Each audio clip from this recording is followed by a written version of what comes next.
13 finally here in the Coast to Coast Racing League as we honor Abandoned Cats Rescue this evening with another edition of Monday Night Madness. Well, it can be Monday Night Madness, but we got a lot of things up at stake for you here this evening.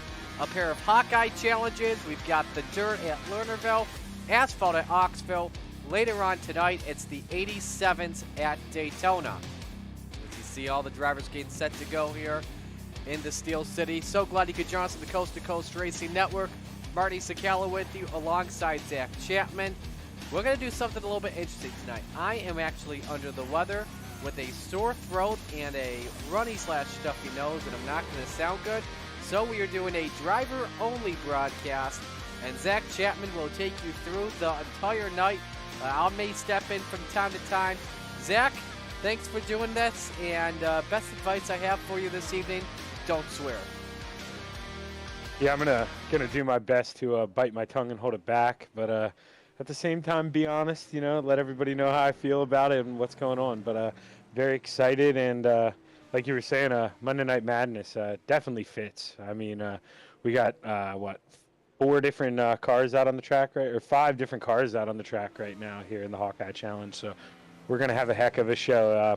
The only guy it looks like who's not going to have much competition tonight, Brandon Templeton. He's going to be the only one in the late model. So he should pace the field fine in that. But here we're going to have some good battles throughout the field tonight. A lot of drivers here running legend cars, street stocks. There's a late model, bunch of sprint cars. We'll pull it up here on your screen so you can see the car logo that drivers are running here this evening. And Zach, did you see what I just saw? Yeah, car just randomly flipped across the screen there coming out of 4. That must have been one ride. Hey, it's week 13. We're here to have some fun. So I believe we'll get qualifying underway here. John, that was John Hine, by the way, that flipped. Qualifying just about set to go. And we'll let you take it out from here, Zach. Yeah, so looking at that color tracker that he had up earlier, the blues tonight, we're going to have them in the 305 sprint cars. Then the yellows, we're going to have the 358 modifieds. The yellows, the red, we're going to have the limited late model. And like I said, Brandon's going to be the only one in that. And then I believe here the yellows are going to be the big block. Or the big block modified. Oh, okay. And the purples are street stocks. So, we're going to have a good battles out here tonight. You're going to see the 305s really pace the field. You're going to see Brandon kind of behind them. And watching Blake Chapman, John Hine, and Cody Graham navigate through the field tonight, that's going to be a lot of fun. I mean, you're obviously going to have battles for first within the classes, but it's really exciting watching the faster cars move through the field here. But as you see, qualifying, everybody's getting their times in. Right now, we got John Hine on the pole. Brandon Templeton in second. Dean Reynolds in third. Greg Boydell in fourth, and John Krupa rounding out fifth. But it's actually pretty interesting looking at that because I assumed before they went here, we'd have the classes kind of segregated within qualifying, but we have them intermixed, and that's going to make for an interesting race start here. As you see, Cody Graham here couldn't take in the first lap here, so we'll see if he can move up.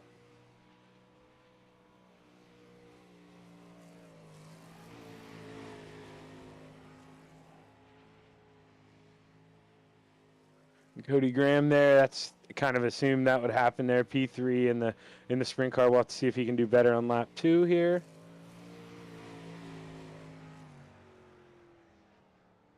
And now he's going to stay in third here. So looks like the top 3 are going to be set. Nobody's going to entertain those. And Brandon's probably going to have 4th lockdown in that late model. So looks like Dean won the battle, the rest of the cars. And going to have a pretty good race here tonight.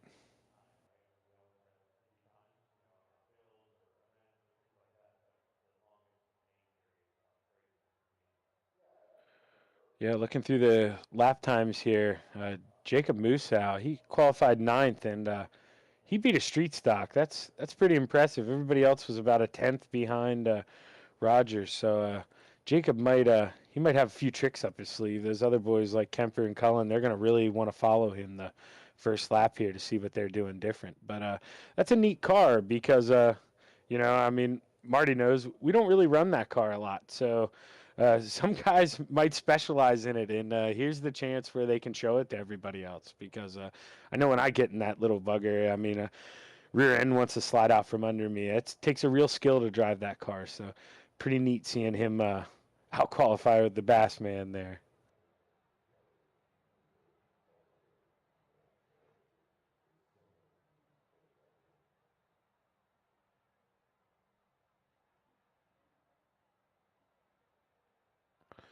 And also, guys, if you're big followers of the league, just a reminder to everyone. First off, big iRacing update coming out tomorrow, and with that, we are getting a new track. So you'll definitely want to purchase that. But tomorrow night, big night for the street stocks. We've got a I guess we got midgets first. We got midgets running at 7 o'clock. Then we got the street stock asphalt at Lanier, street stock dirt at Lanier. Then we have an enduro race where everybody can come out and beat up that guy who wrecked you last week or edged you out in points. So that's a lot of fun. I mean, they're always crazy, and normally everybody leaves a pretty good attitude on that one. And then Wednesday, we're going to test out the new track, Kern County. We're going to be hitting them in all the sprint cars. So we'll start off with the 305s, then we'll go to the 360s, then the 410s, and we'll end the night with our normal Xfinity race, and that'll be at Darlington. And that's going to be the first race of the Xfinity Trail, so don't forget about that. And Friday night, we're going to do a Thursday night, we're going to do a dirt mod 100 lapper at Kern County, and then we're going to follow that up with a pro late model 100 lapper. And then end the night, we're going to finish off with the next gens at Darlington. So don't forget to come check us out for the rest of the week. We've got a lot of action lined up for you. Everybody's getting ready to grid up here, though, it looks like. So time to roll down through the field here. It's looking like I guess they did separate them by certain classes here, but they went with the qualifying order. So we're going to have out front, we're going to have Dean Reynolds leading the field. We got Greg Boydell starting second. Bottom of the second row, we got John Krupa. John Hines starting fourth. We got Blake Chapman, the salesman, starting fifth. We got Cody Graham. He dominated in the asphalt this year in points. It was his first year with us, and he was a big name in the asphalt series, so we'll have to see what he can do here. I believe he actually won the B Rebels, too, so, I mean, he's going to be a big name out here tonight to run him with those guys. We got Brandon Templeton starting at 7th. We got Joseph Musow starting in 8th. Roger Craig starting in 9th. Jacob Mossow starting in 10th. Jeffrey Kemper starting in 11th. Cullen Johnston starting in 12th. Steven Bixler starting in 13th. And rounding out the field in 14th, we got Bill Calder. So, guys, we're set up for some excitement here. We're looking for good battles all throughout the field, and turn one, lap one's going to be really exciting here with all these different speeds. So, I mean, if you're Blake and John, you really got to pace yourself and make sure you don't collect the guy in front of you here because you got 50 laps to get it done. Lights are off, and we'll be going green this time by, guys.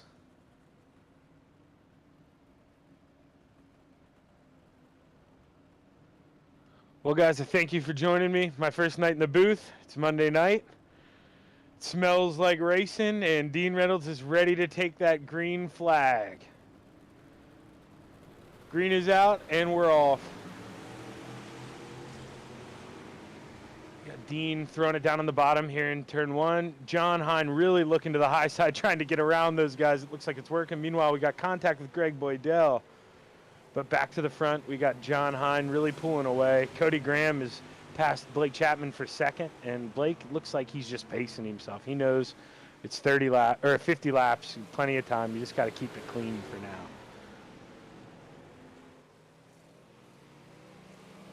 Looking throughout the field here, we do have some close racing here in the. Oh, Roger Craig getting sideways in the street stock there in front of Jacob Massa. That's a good reaction by Jacob to miss that.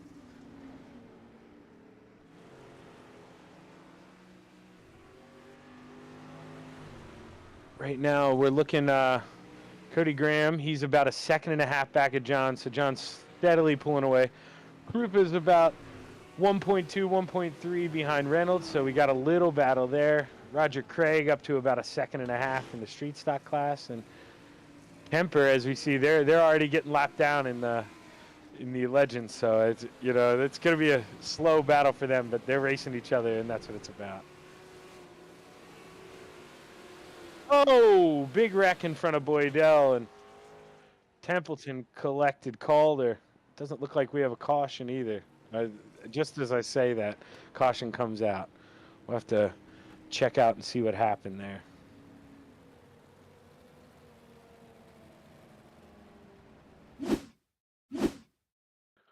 Alrighty, we're looking at it in slow motion here. We got Bill Calder going down the back stretch. Looks like I was just about to say, looks like he's by himself. There we go. Krupp is coming in there, but no contact. It looks like maybe you just lost the rear end in the slick, and that's what I was talking about earlier when I said how hard it is to drive these if you're not used to it. I mean, if you goose it up too much, you're going to lose the rear end, and right there we saw a perfect example of it. I mean, Bill Calder not doing anything too aggressive there, just got a little bit too hard in the throttle, and it went around on him. Riding on board here, and I think you're going to see what I just said there is he's going to enter in here. You just see it. The RPMs go up, and the right rear slides to the right. It's just a little too much there up in that tack. You want to goose it up that much, you're going to have to stay down in the tack and get out of the slick for sure. But meanwhile, lights are off here on the pace truck. We got John Hine still out front, pacing the field. We are going double file. Green flag is out. And John, he's going to look to maintain that bottom there. It seemed to be working for him before. Just as I say that, Cody Graham gets a big run coming out of 2. We'll have to see if he can battle John for the lead. He's looking to clear him. He got him at the line. Cody Graham led at the line. And, I mean, like I said earlier, he was the B champion. He knows how to drive a sprint car. Meanwhile, we got Dean Reynolds. He's slow, or just trying to inch ahead of Boydell. He's trying to make that high side work. I'm not sure if it's exactly there yet, or if you can still run the bottom, but it seems like he's pulling away from from Greg.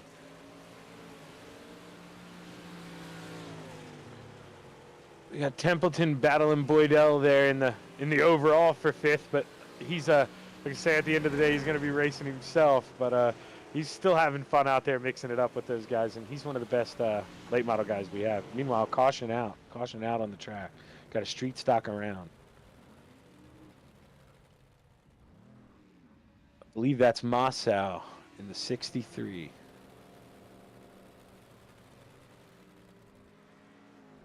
I'm going to bring this replay to you. I'm thinking he was involved with some contact with the Bassman. We'll bring it back here for you. Coming out of 2, he looks to... He's running the middle. He's kind of by himself. Roger just stuck that right rear over the lip there, the track, and when he came back on, he was there. Just not much you can do. Didn't want to go out in the crowd and fence it, but so watching on the bumper cam here, the 747. As you see, he just sticks that right rear up over, and it just sent him for a ride. It's real tough with these things because they'll bottom out on you. So when you get up that right rear over and it starts to bottom out, you really lose control. And if you don't let off the gas 100% and just let it coast above, that's what's going to happen to you 9 times out of 10. Just a racing deal.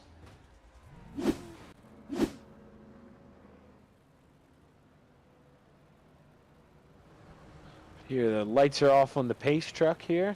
Getting the 1 to go.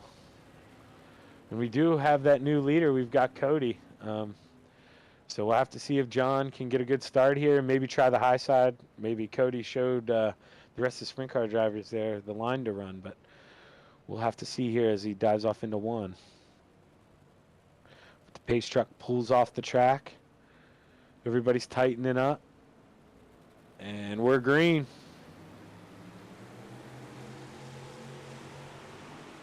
We're 3 wide in the middle of the field there. Krupa, Templeton, and Boydell.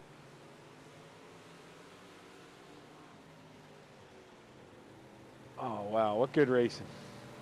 Oh, he throws a slider on. There's a little contact. Gonna have our 3rd caution of the evening here. We saw that live.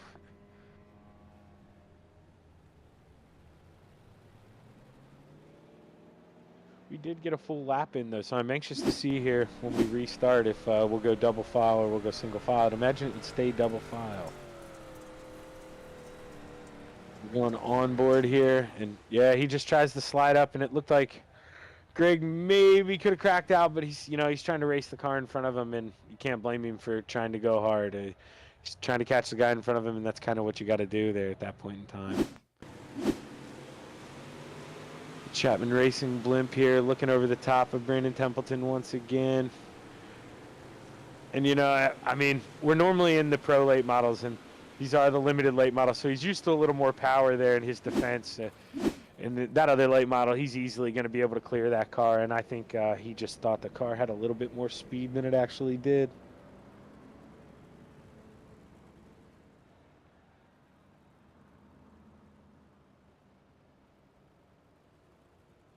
Oh, and meanwhile, while we were watching that 3 wide battle, John Hine with the lead just noticed here.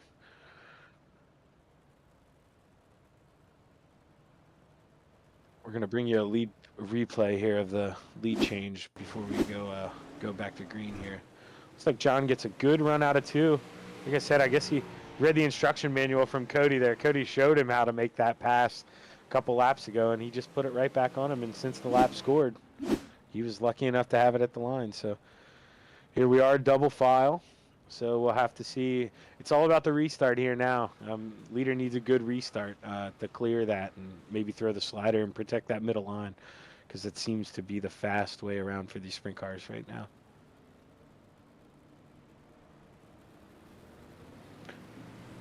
Big restart for John Hine. So much so that Blake Chapman looks like he's maybe in 2nd place at the line there.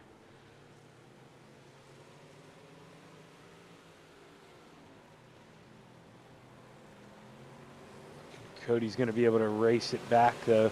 You just got to wonder, I mean, these are the 305s, but Blake just has so much experience with that tire saving, and, we have had a fair amount of caution, so you got to wonder if he's just chilling and maybe biding his time, because meanwhile, John Hine is just blazing away out front, running 14.6s to the other sprint cars, 14.9 and a 15.3. I mean, he's really walking away. Dean Reynolds, it seems like nobody's really battling with him there either in the small blocks. Caution out.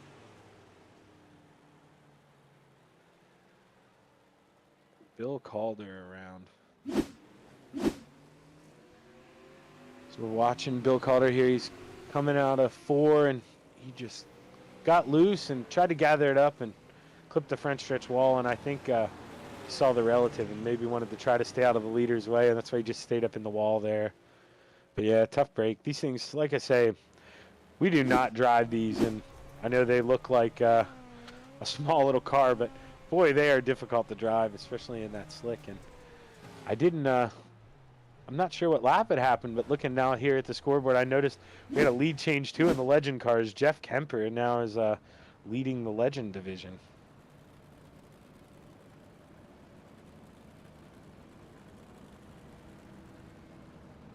We're going to try to see if we can't find you a replay, but it's not looking like we have much luck. It must have possibly happened on a caution, maybe a little contact sent him to the back, but we'll have to definitely watch that battle, because Moose was pretty quick in that thing in qualifying, so I look for him to get up there and battle Kemper here.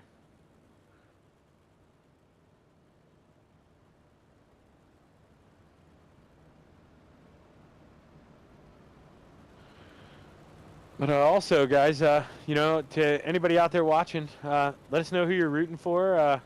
Let me know how bad I'm doing. Let me know how good I'm doing. And, let me know if you can put up with me for 2 more races here, because we definitely enjoy having you. And we love having the fans come out and seeing us racing here. We're going down the backstretch now with 1 to green. to see if Cody learned from that last restart. John really got him the last time, so let's see. Much better jump from Cody.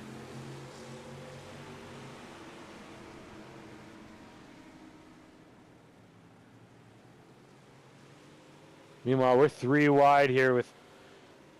Ooh, Krupa going down over it. Templeton, though, he lifted. He lifted. That was a friendly gesture, letting those guys race it out in their class.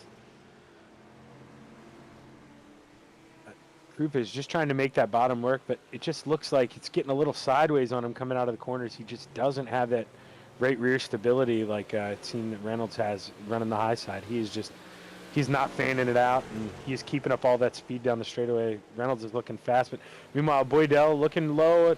Do we have a little... No, I don't think there's any contact there. Boydell really went low there and gave him all the room he needed.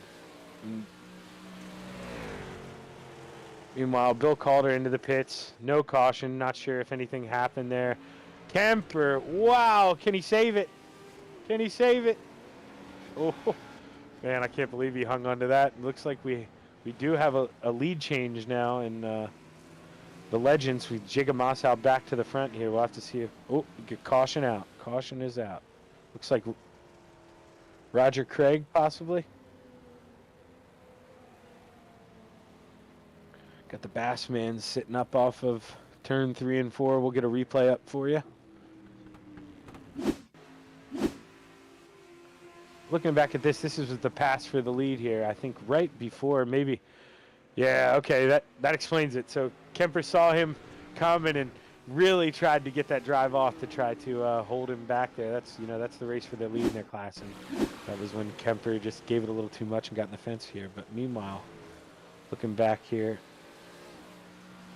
Krupa climbing the fence.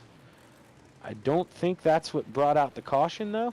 I believe he kept it going there, and that didn't bring out the caution. Now we're about to show you what actually brought out the caution. A lot of mayhem for 2 laps. We kind of expected here in the Hawkeye, but Roger going high. That's the corner that bit him earlier in front of Moose. It's real tough to ride that right rear up there, and like I say, if you get it up there, it's just you bottom it out, and you're going. You're going for a ride.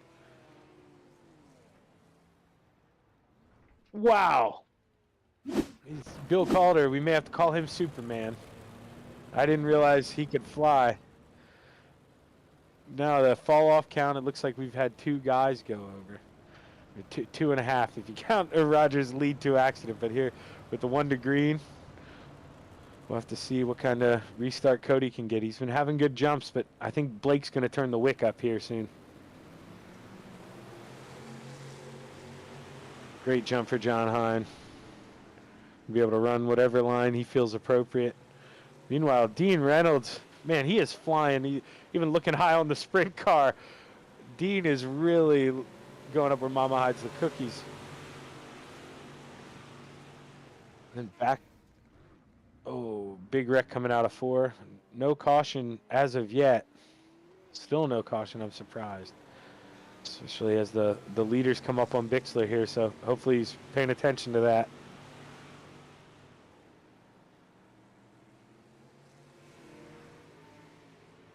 Yeah, I mean, John Hunt. Oh, Boydell having to lift. No choice. I believe that's Bixler in front of him. Nowhere to go, so had to lift out. And then he's still somehow pulling the pass off on Brandon. Brandon got held up on the high side by the other Legend car. Going on board here with Brandon Templeton. Gets a big run on Boydell coming out of turn 2. I mean, Brandon Templeton, he top contender for us in the late model series, and he runs the top with some of the best of them, and he's shown it right there. Big runs coming out of the corner. He definitely loses a little ground going in, but big runs coming out of the corner. And we have a race for the lead up front, looks like. They are running down John. John's having to go really slow here through traffic there in his lanes, and beneficial of everyone else. When they move out of John's way, when he finally gets by, they can go right on by. So they're really made up a lot of ground here. We got all 3 of them. You could put them under a blanket here. Within a second, we got the top 3. Blake Chapman really making the bottom work in 1 and 2. I mean, he is just going lower than anybody else as we ride on board with the salesman. He puts that left front tire almost in the grass there. Yeah, I mean, as close as he can. They're a perfect example, and he's just really cutting the track down. I mean, these things do not have as much motor as we're used to running. These 305s, you really want to cut the track distance down, but at the same time keep the wheels straight. And Blake's probably the best we have at that. He's really good at making the bottom work. But I wonder, maybe when we get 5 to go, if the top will come around, because all these guys running the bottom and the legend cars are running the bottom. I mean, that's really going to wear on the track. Meanwhile, maybe we'll click back here go look at Dean Reynolds here. Oh, no, we got Calder and Kemper off the track. No caution. That's counting for 2 going over there. I believe we're up to 5 now.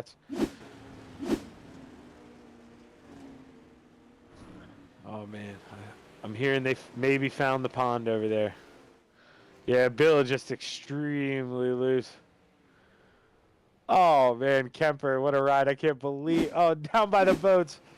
I can't believe Kemper landed on all fours and was able to keep going there. But Bill, he's trying to make his way back out on the track.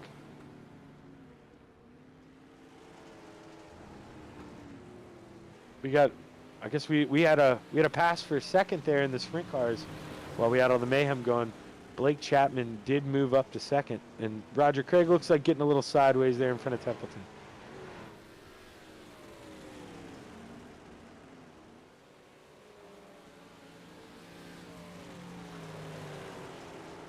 I wonder if Templeton there was giving Dean a little bump draft going down the straightaway, because he is coming. Brandon's a smart guy, though. He knows he's not racing Dean. They're just out there having fun. We are down to 14 to go. Oh, and then we get a caution. I was just about to say 14 to go. It's been a while since we've had a caution. We have had some mayhem, but somehow the flagman's kept it up there in the holder. But Steven Bixler around.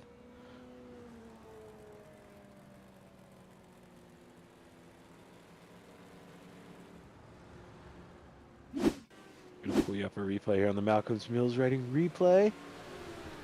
Looks like he just has a good entry there. Everything looked good. He just got a little sideways. It looked like in the middle of the corner, came down ever so slightly. And I mean, with Musa there, nothing he could do. I mean, I believe he's leading the street stocks, and he's trying to get away here.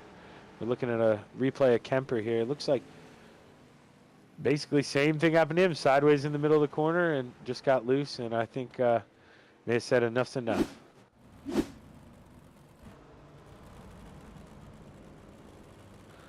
Meanwhile, up front, we got the professor, John Hine, but he's a smart man. He knows the salesman. He's just been back there hanging out. So John, you're listening.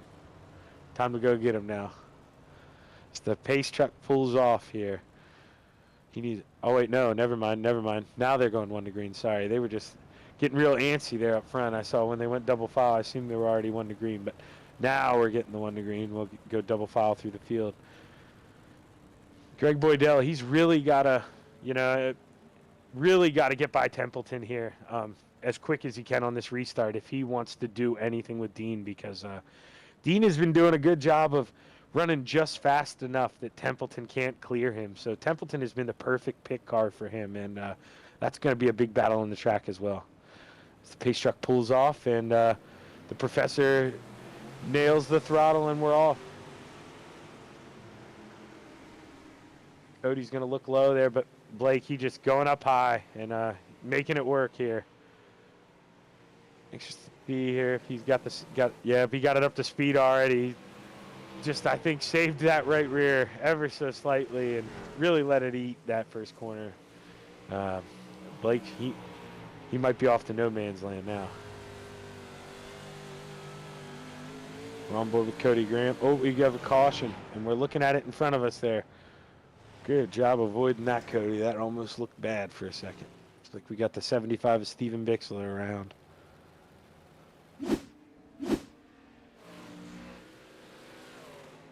At the replay there, it's like he got a little loose coming out of forward, but everything was okay. And car high. Didn't realize there was a car high, I'm guessing. And well, you see what happens when these things touch wheels like that. One's gonna go around, and the other one's gonna float up the track. And lucky he didn't go off the track, but I'm guessing that was definitely accidental there. It didn't look malicious at all. But yeah, you got to wonder, you know, they're teammates actually looking at that. So you got to wonder what's going on in that Salty Dog Discord down there. But John Hine, you know, he learned from when Cody used the middle on him. Now, can he get a good restart here on Blake and throw the cards right back on him? I'm anxious to see if Blake can get a good restart here. He needs to move up in front of John because John may be the professor, but he's also a real good learner too. He doesn't just teach.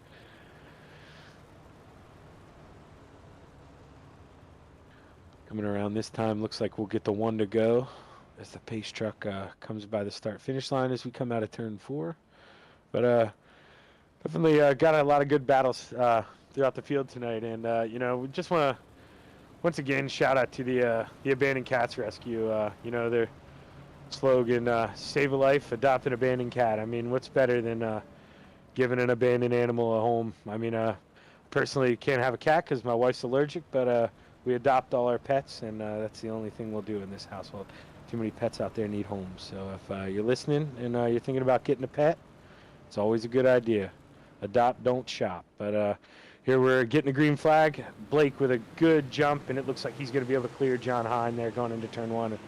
So Dean Reynolds with a great restart there. But Greg Boydell, oh, little contact. Oh, man, looked like he maybe got a little sideways in the middle of the corner and come down on Krupa. But we'll get a replay up here and let you know for sure.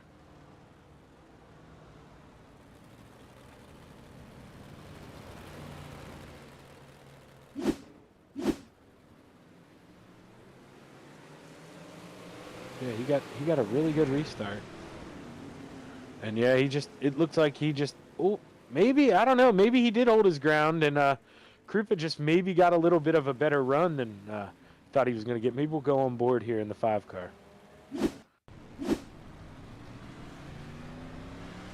Yeah, looking, I mean, he's there, and you see, he just lifts out early, and that's the trick in these things. He got a really good run, and he kind of probably just expected Greg to be a little fast there, and nothing malicious. I mean, he spun himself out. If he wanted to drive through him, he would have and kept going. That's just the case. 2 guys driving the corner a little different.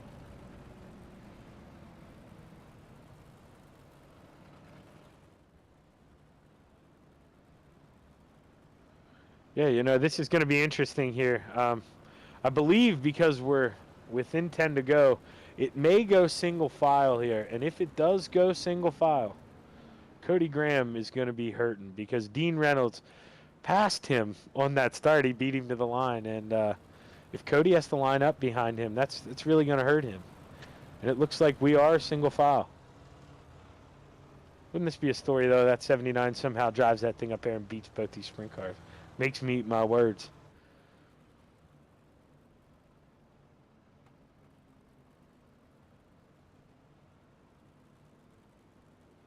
Yeah, the pace car's off, or pace truck's off, and Blake Chapman, let's see if he can get a good jump again. He's been getting great restarts.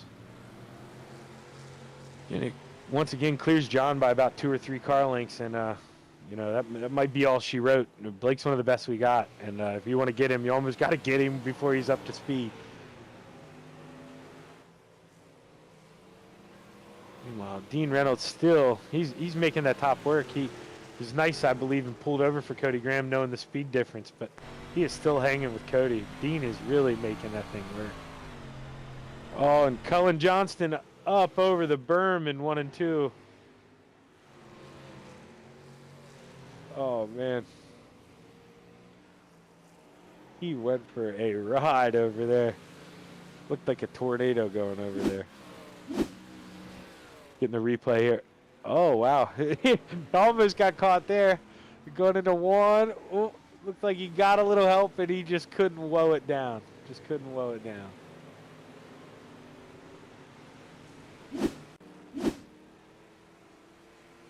Meanwhile, we're down to 5 laps to go here for the salesman. Got almost a full backstretch lead here. Dean Reynolds, this is, you know, him and Brandon Templeton, they're probably going to have a talk after this. They had to have a lot of fun with each other. This has been one of the best battles on the track in two different classes of cars. But we also, I believe, the Mossow boys are they? Yeah, he's winning his. We've got both Mossows winning their divisions. Pretty profoundly. Got a couple lap leads, so they've got theirs locked up. And Blake here. Oh, caution is out. John Hine.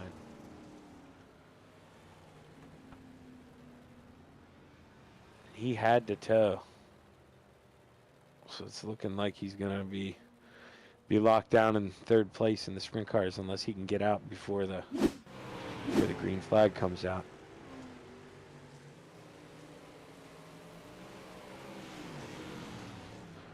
Yeah, just looked like Krupa got a little sideways coming out of the corner and, stayed in the gas. And when he did that, had to recover and tail slapped John Hine. Not much you can do when you're in an open wheel car and you get a tank slap by the 358. But, not that it's any consolation, but I believe without that happening, John was racing Cody for second. I believe Blake pretty much had that locked up.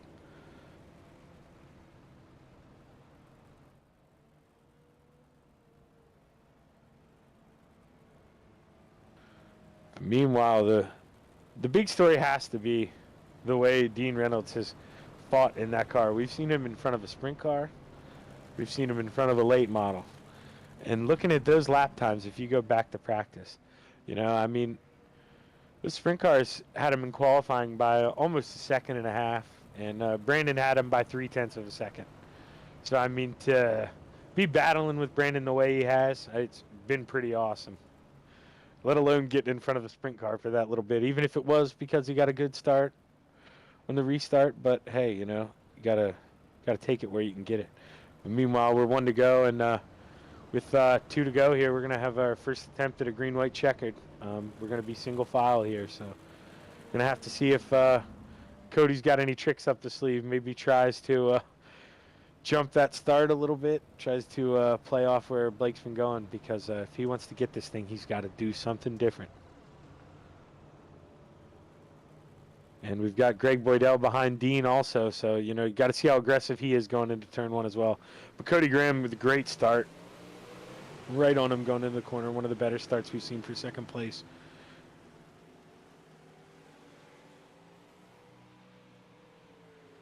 Cody is right behind him here as we get the white flag.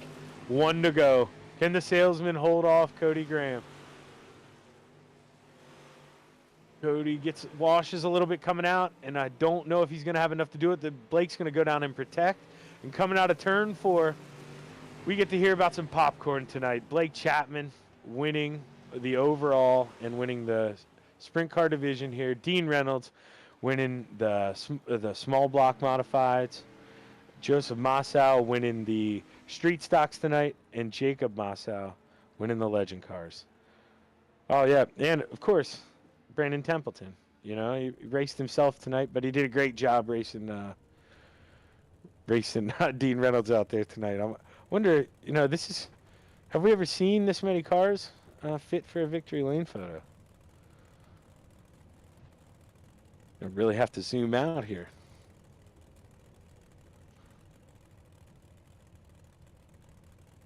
Yeah, there we go. That's a pretty picture there, boys. Yeah, all in all, you're definitely going to have some accidents, but all in all, pretty good, clean racing. And guessing we're going to try to, once they get up here in the waiting room, we're going to bring your winners up here in the booth.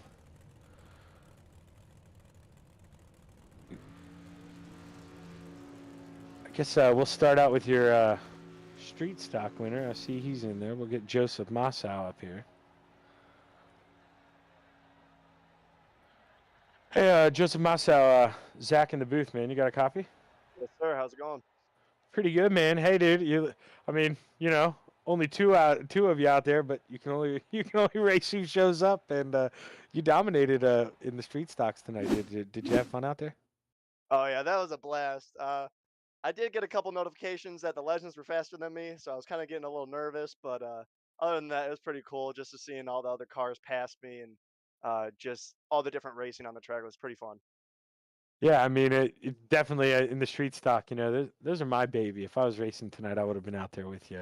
I like those, but you're definitely a roadblock out there. So you Oh got to yeah. be watching your mirror as much as you're looking in front of you. That's for sure. I mean, I saw you were in an accident earlier tonight, but you recovered and you had enough to get the win, man. You gonna race the asphalt one next here? Oh yeah. I'm already picking my car. I haven't decided what car to run this time, but I'm getting there picking it right now. Well, cool deal, Joseph. Congratulations on your win, man. You got anybody you want to thank?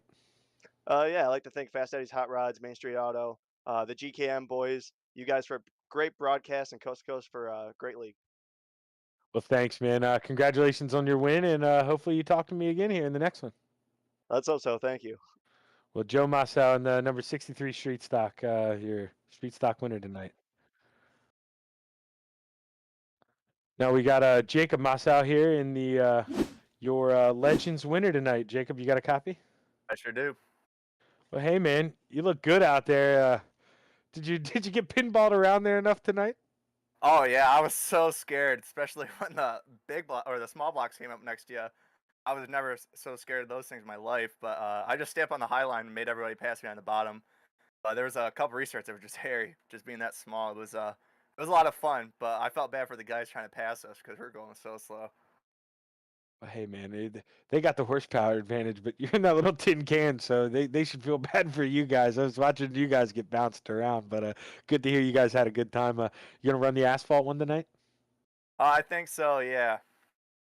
Cool deal. Well, congratulations on your win here, man. You got anybody you want to thank?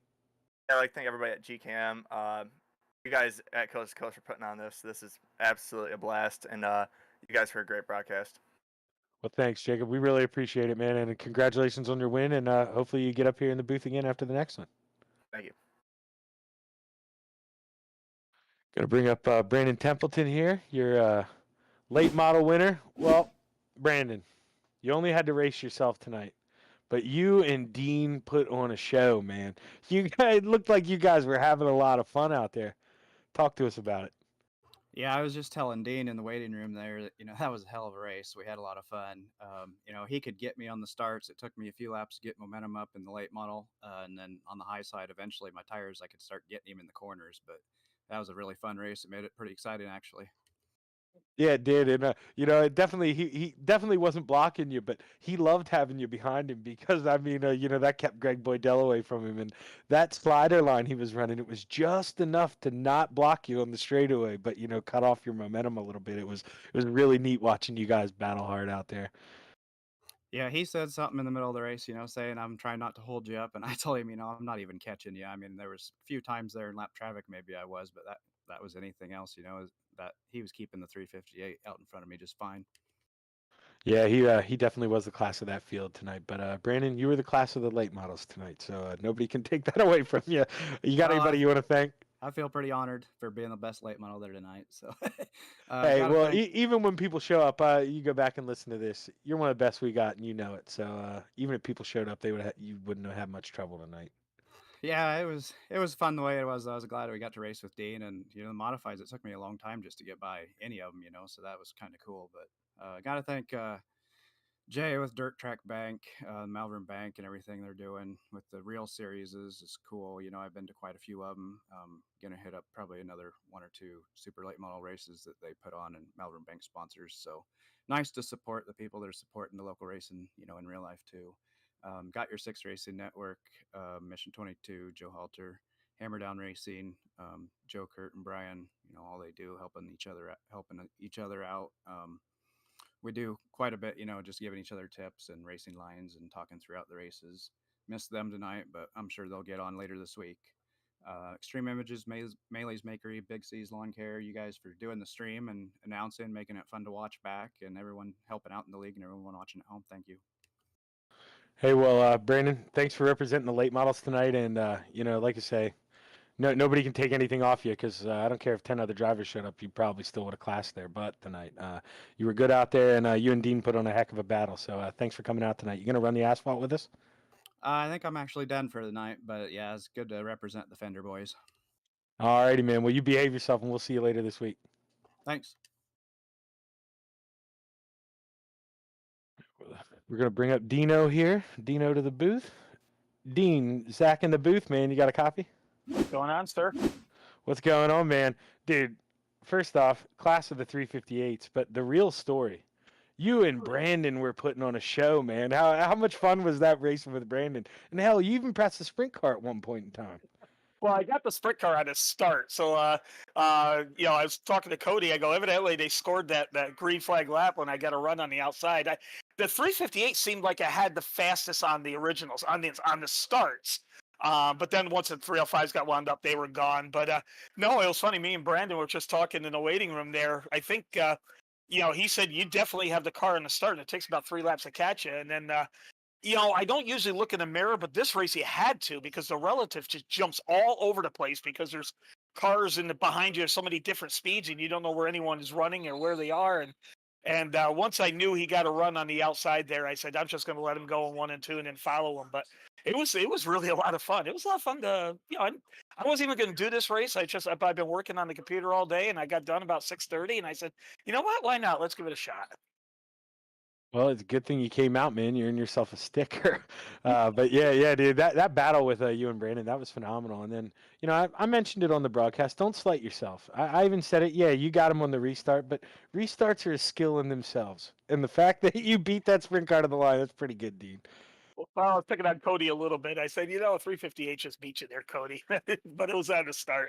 I know Cody very well. Cody lives here in New York, and I've actually seen him run a big block modified in real life. So, and I know his dad very well. So it was fun to pick on him. But this is unique. The challenge though was to dodge the legend cars. Oh, those little buggers were all over the place, and you didn't want to get into them because you'll knock them to where the orange fence is or down by the where the boats are and the camper is. So you'd want to avoid them. But it was fun. I'm glad I got in. Glad something different, and I could say I got a sticker.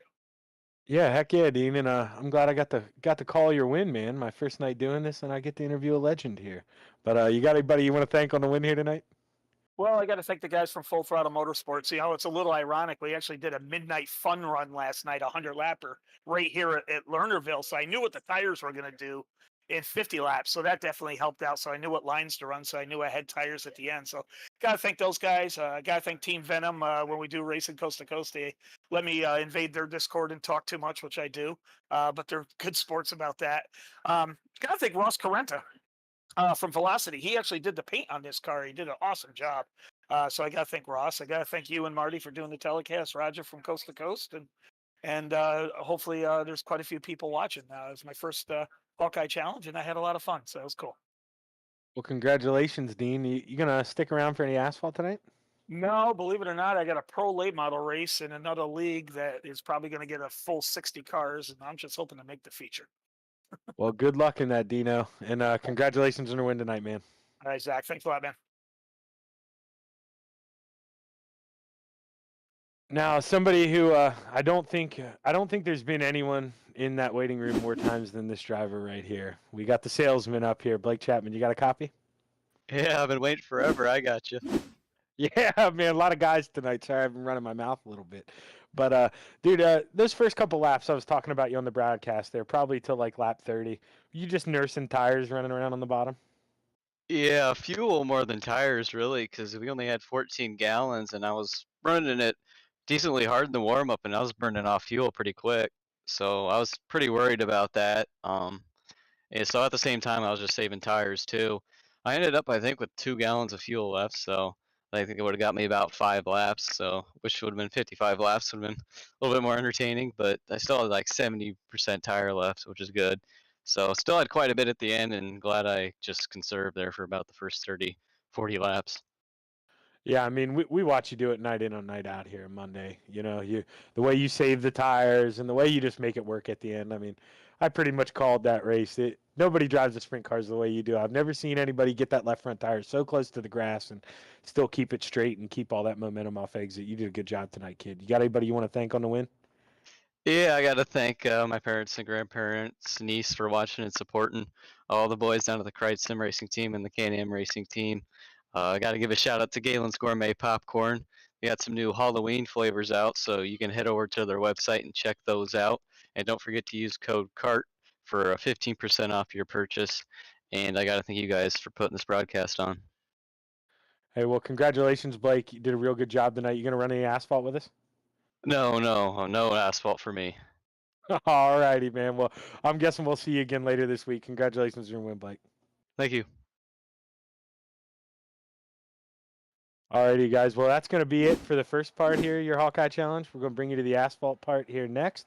We're going to be off the break here. This is Zach Chapman and Marty Sakala, and we'll be back with you here in a couple minutes.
Well, good evening, everybody. Welcome to our weekly race chat.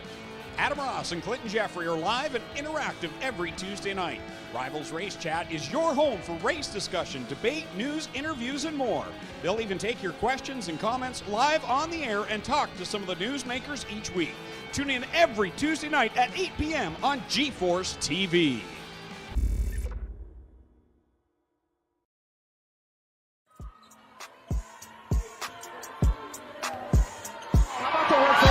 For Lucy Olson, she has her first point. Yeah, Lucy Olson, talented sophomore.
Alrighty, guys, we are back here for part 2 of, we're going to keep calling it Monday Night Madness because that's what it has been here in the Hawkeye Challenges, and I think we're up for some more. We got a couple different cars coming at you here. The fastest times we got right now are the SK Modifieds we have. We have the Asphalt Late Models coming up second. We've got the Street Stocks coming up looking third in times, but they're pretty close to the Legends, to tell you the truth. The Legends, the Street Stocks, and we have the Toyota GR86. They're all pretty close. So those three cars are going to be actually like battling with each other, not just the classes, but for position, because you're going to want the preferred line here, and it's going to be real tough to pass. But, we're going to see the guys in the SK Modifieds really try and come through the field tonight, and those are going to be the guys bringing the excitement, I think. We've got 3 guys in those. You've got Cody Graham, GJ Boydell, and John Krupa. Then we have John Hine and Jim Bowie in the Asphalt Late Model. Then we have Joseph Massow and Steven Bixler in, I believe they're running the Street Stock. And we have, this is where we have the most. We have Roger Craig, Jacob Massow, John Rayner, and Bill Calder in the Legend cars tonight. And we have Cullen Johnson and Jeffrey Kemper in the Toyotas. So got quite a diverse field, and nobody's running solo in this one. But here we're out on qualifying. We're looking at Jeff Kemper going around the track here, coming out of 4. Looking at his time on the board. Okay, actually he's going around for lap 1 here, I believe. Now we got Jonathan Krupa going around he's got our first time. Looking at a 14.8. Getting a little sideways coming out of 2, really trying to get all that he could. This lap's probably, no, he gets more sideways. Definitely not going to improve here. It's still at the top of the time sheet. Got Jonathan Bowie in the Asphalt Late Model. His competition tonight's going to be John Hine. And we see John Hine, he just put the number 2 spot in ahead of Bowie, so he will be starting ahead of Bowie tonight. Going around lap number 2 here, and it's not going to improve, but he will stay second on the board. Now we have the Moose out here in the Street Stock coming out of turn 4. He does not improve either.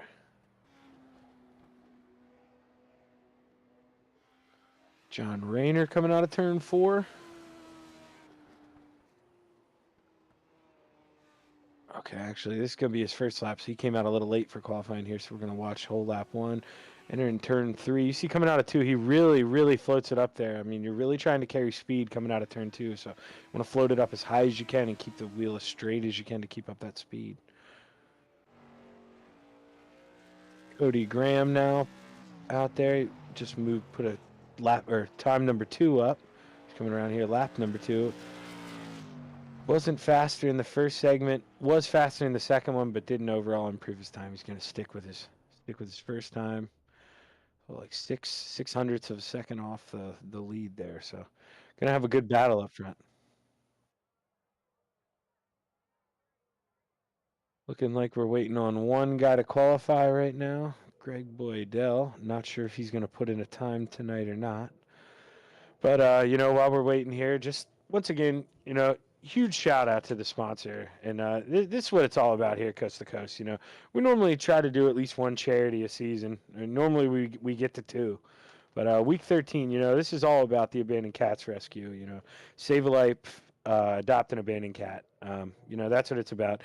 Greg Boydell and, man, I believe John Rayner. Excuse me if I messed that up, but I believe the 2 of them volunteer there, and or it's maybe Bill Calder actually. Bill Calder may be the guy, but they volunteer there and they donate a lot of time. They go play with the animals.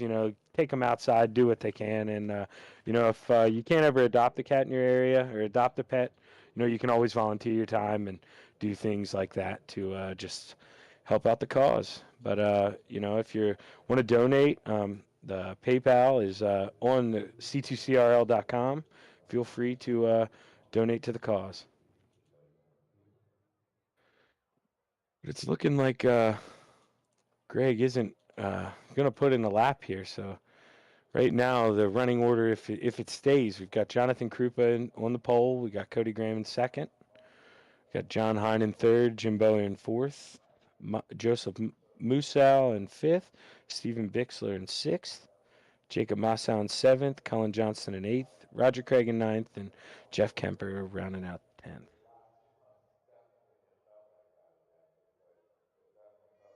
Also, after this race, stick around. We've got the 1987 cars going at the old school Daytona track tonight. So, we're going to get a lot of speed tonight. And last night we had a great finish.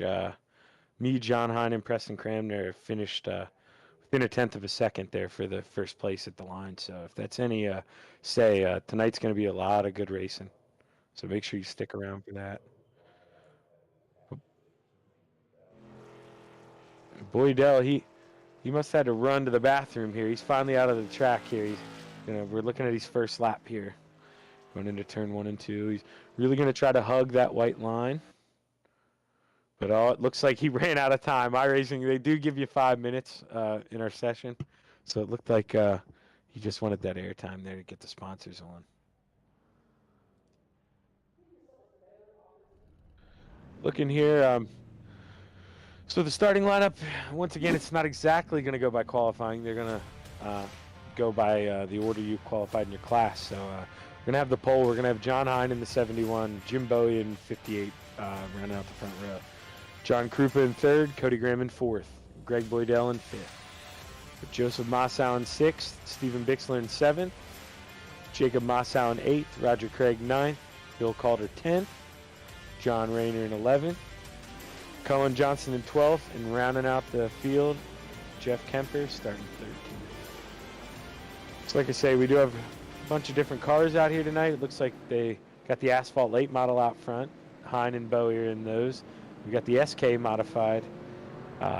Next, we got 3 guys in that: Greg Boydell, Cody Graham, and John Krupa. Then we have the street stocks: Joseph Mossau and Stephen Bixler. Then we have the legends, which have the most tonight: Jacob Mossau, Roger Craig, Bill Calder, and John Rayner. And Colin Johnson and Jeff Kemper rounding out in the Toyota GR86. That's a car that I really don't have much experience with, but I imagine, another front-wheel drive car, and probably going to get around here pretty comparable to the street stocks, I think. Maybe not have the bumper to use like the street stock, but I imagine the speeds are going to be pretty similar here. As the pace car pulls off, and we're going green here. John Hine with a big jump on Bowie. And meanwhile, Krupa, they're splitting. They're 3 wide already.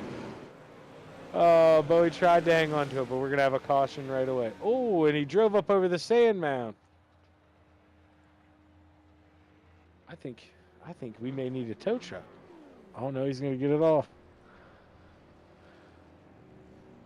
But now, see, the difference here, and, he's going to have to drop back in line now, but the difference between this and the last race, it's being asphalt. Caution laps count. So he's going to be going a lap down there, but we're going to get a replay here. It just looked like he didn't get the best start, and then he realized, he was trying to let the guy by on the bottom, and then before you know it, guy up high, and a little too fidgety and just lost it. Just trying to stay out of the people's way, doing the right thing, but it just cost him. Sometimes you just got to put your foot down and run your own race, but we're going to go on board in the buoy machine here. Yeah, he just got really close to that left rear, floated up a little bit. It just got a little scary there, but it can when you're racing on track with 5 different cars. We had guys in our interview talking about it after the last race. Some of them were looking in the rear view almost just as much as they were out front. You really got to be aware of what's behind you, and it adds a whole new element when you're running these Hawkeye races.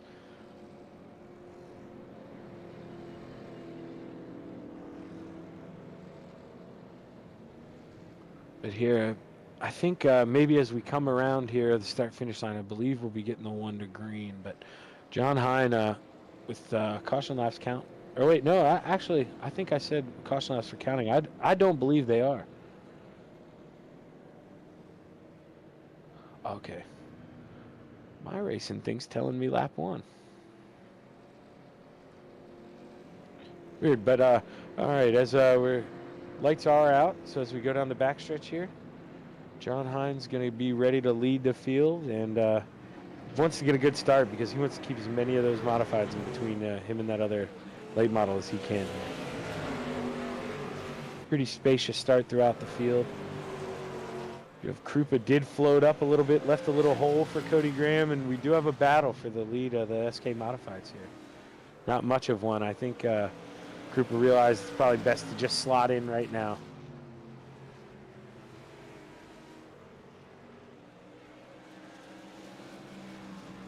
He's looking low on John Hine here.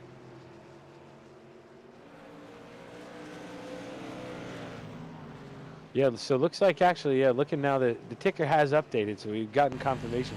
Caution laps aren't counting tonight, so Bowie's going to be just fine. He won't be. As we have a caution, another caution come out. Not sure who was involved yet.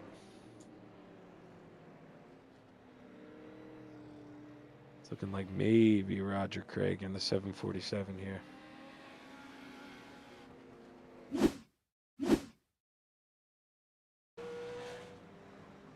Yeah, I think we're seeing the aftermath here.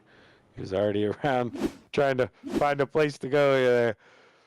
Yeah, you see, I'm not sure if he maybe got some help or if he just lost it coming out of turn 4, but he just got sideways coming out of turn 4.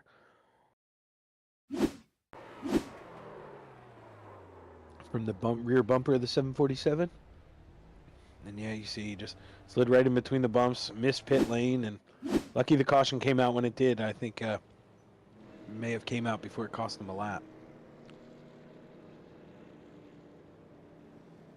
But when the caution came out, looks like John Hine was still in between those SKs, so that's what Cody wants to see. I mean, his teammates running there in third, well, second in his class, and I don't expect too much bumping or anything from those guys. It should be pretty clean, but it's always nice to have a little buffer in between you and the guy behind you.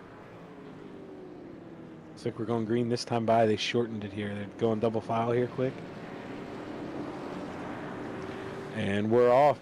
Cody Graham leading them to the green here. We're gonna see if we can't bust out a long green flag around here, boys. John Hine just trying to slot in there behind him. Oh, maybe use the nose a little bit. Didn't expect him to lift so early.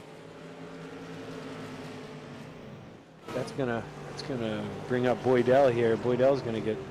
Oh, and another caution's out. Another caution is out. It's like maybe John Rayner in the 302. Not sure what happened there. We'll pull up a replay, bring it back for you guys.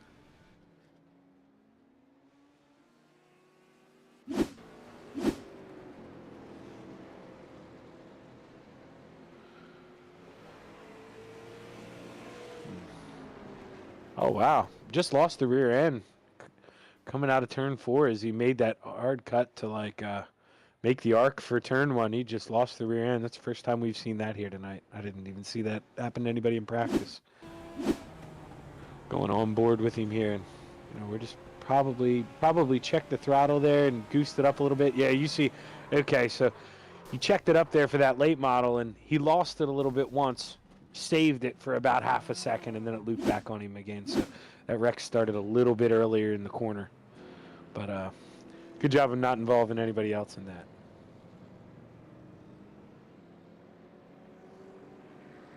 It looks like here this time we're going to get the 1 to green here, and we will be double file because we got more than a lap in this time. So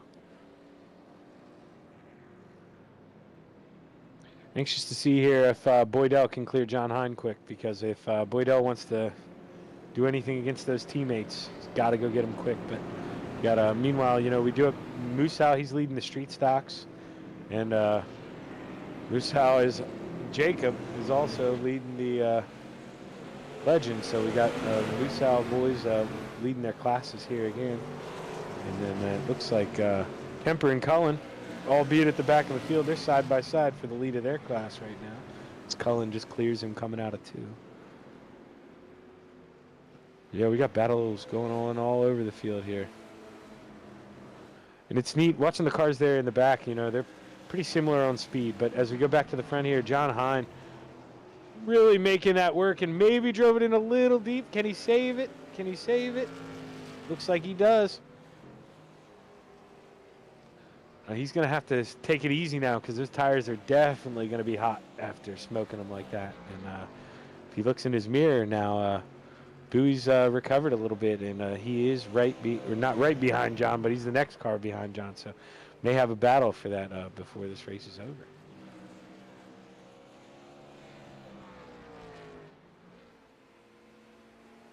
Looking up here through the field, we got Cullen. And just as I start talking about another battle, we got another caution out here. Got Bill Calder around.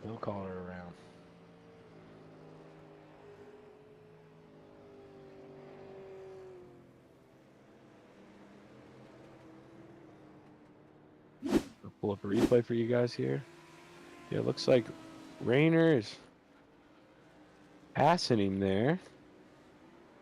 And Bill just gets a big run in the middle of the corner and just makes a little contact with him, and they both go around. Bring you another angle of it here.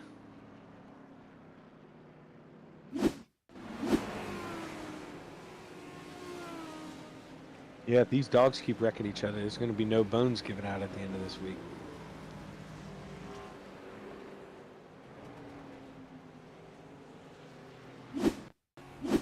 Going on board here, Bill Calder here.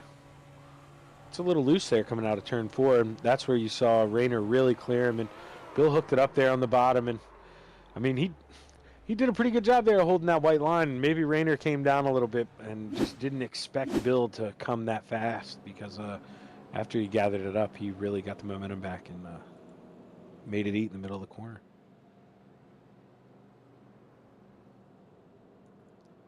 Still, lights are still on here, so I believe the next time we come around, we'll be getting 1 to green. But like I say, a lot of battles throughout the field, and right now our leaders for our class is Cody Graham's winning the SKs, John Hines winning the asphalt late models, Joseph Massow is winning the street stocks, Cullen Johnston is winning the Toyota GR86s, and Jacob Massow is your leader in the Legends. Going double file here as we get the 1 to green.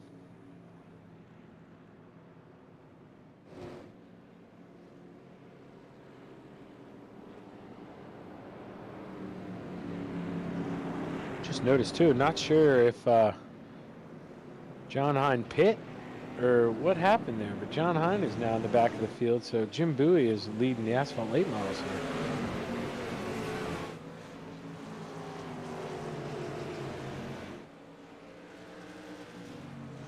Oh, big. Lot of cars around here. Going into turn 1 here on the restart. Wow. Parking lot over there in turn 1 and 2. Looks like they're trying to regrow that grass too. That's not where you're supposed to park, boys.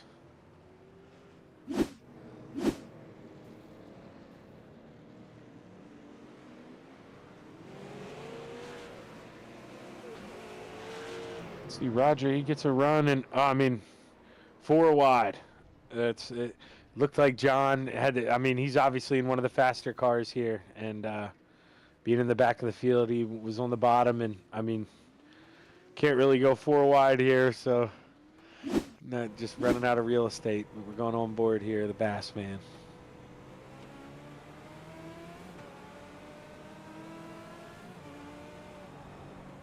The only Legend car that wasn't involved in that wreck was your leader, Musso.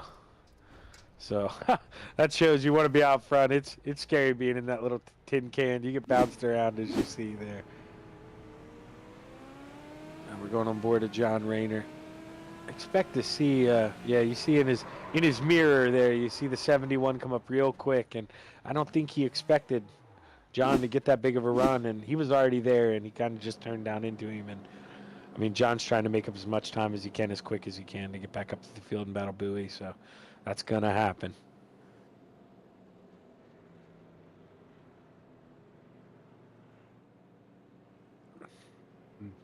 We do have, the lights are off, but they're set to single file now, I believe, after maybe the cautions are going to settle the boys down a little bit. So we're going to be going green right now. Pace car is off, and we're firing on Cody. Green is out, and Cody Graham with a great restart.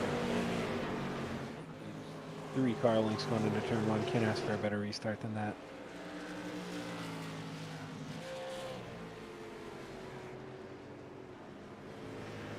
A lot of racing going on there at the back. John Hine trying to work the high side in the faster car there. Just nowhere to go. Just nowhere to go in these Hawkeye Challenges. Really test your patience here. Oh! Oh my God! Jeffrey Kemper. Somebody check on that man.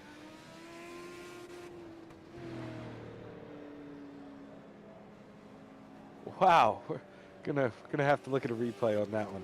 A lot of stuff happened there, and I believe maybe 2 different wrecks there. I'm gonna take a look at the Chapman drone there. Yeah, it looked like. So originally Hine in the middle there, and this Legend on the bottom. It just looked like floated a little bit up, and I think John did a pretty good job of holding the middle, but just ran out of room there up top and bounced back down into Kemper, and now Kemper gets a free ride in the ambulance.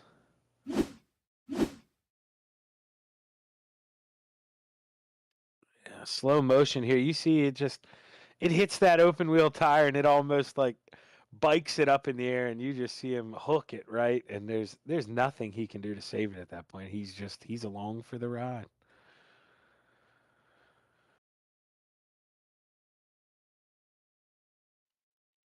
We're gonna go on board here with the Bass Man here. There, yeah, he's just up high, nowhere to go. He just got caught up. Nothing he could really do. I feel like he gave plenty of room. Just maybe the guys below him didn't give him as much room as he gave. So he's just a victim of circumstance there. Yeah, I think John Hine, he might need a new security detail if the Salty Dogs come after him, because they might be mad at him after tonight.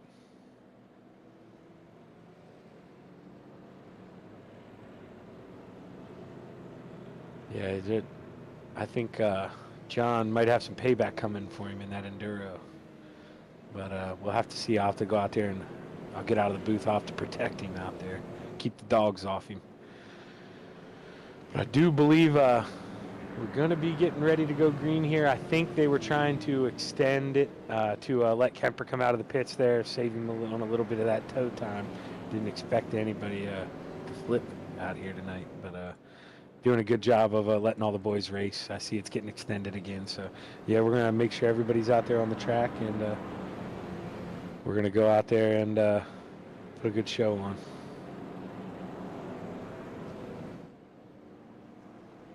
Hey, what's up out there, Joe? Thanks for the compliment, and glad to see you out there listening, and glad to have you watching, man. Can't wait for you to come back next season. We're definitely looking forward to have you back there, especially I need my drafting buddy on the asphalt side. So don't hold me to this, but I think we're going green this time.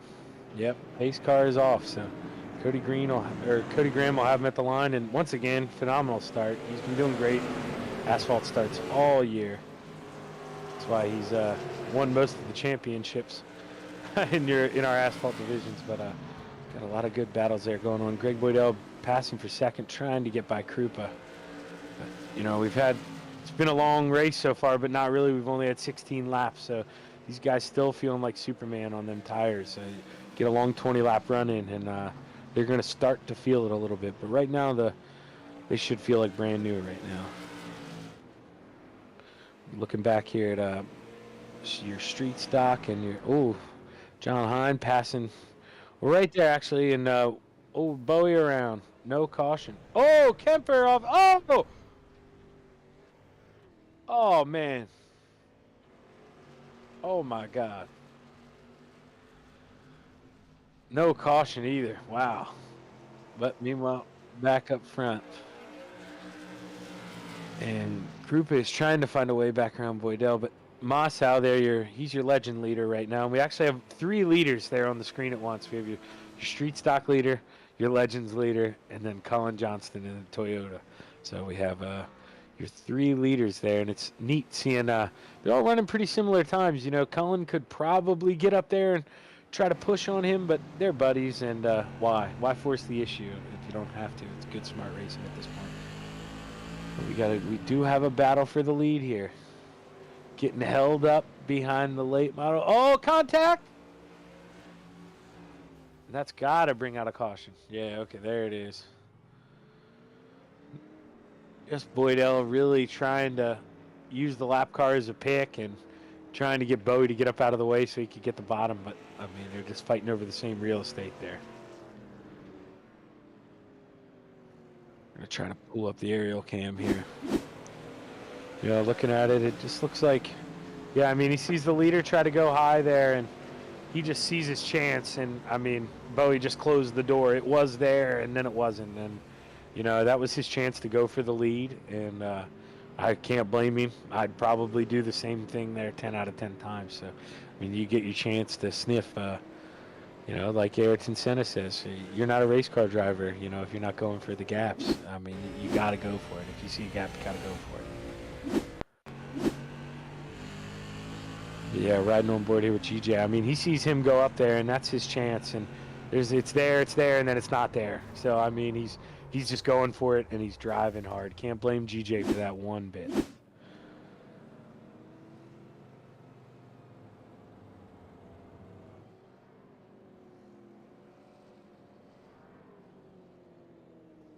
I'm also I'm hearing rumors that the SK Modified guys may be short on gas. So, okay, yeah, it's looking like they're maybe going to go in here and try to top off. Maybe we had a little bit of setup issues with the gas, so they're going to have to go in there, and it looks like maybe that's not going to cost Greg Boydell as much as we thought there.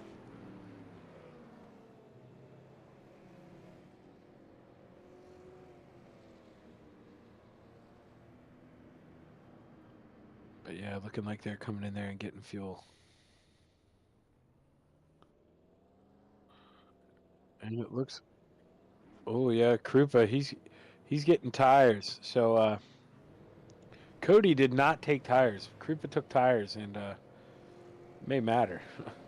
I mean, I'm definitely, if I'm sitting in the driver's seat, caution laps don't count. I am getting tires 100% because it doesn't matter if, as you see right now, the pace car driving past John Krupa, and not going to affect him one bit. Want them new sneakers every day of the week. So we're going to have to see. They're really going to have to test their patience here. We've seen John Hine struggle getting back up through the field, and about to see those SKs do the same thing here as John Hine leads them off. Big jump for him over his street stock competitor. But once again, the top 3 guys, all in it, and now the top 4 guys, all leaders in a different class. Or top 5, actually. Oh, contact Jim Bowie into Roger Craig. Oh, man. Big mayhem. Big mayhem. You put the fast cars in the back, and, I mean, that's what's going to happen.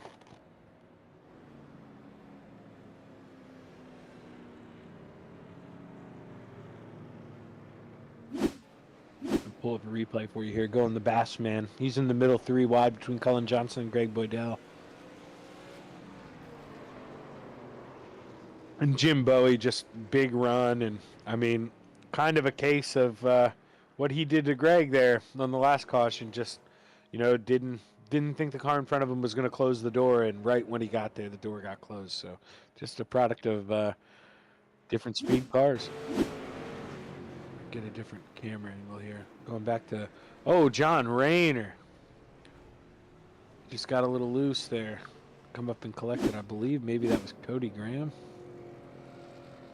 But the caution's going to save him there and won't cost him a bunch of time. But slow and steady, boys. We're going to have 27 to go here. So let's behave. Let's settle down. Hopefully they're listening. Got a long night of racing left here. Still got the 87s coming up at Daytona next. So make sure you stick around for that.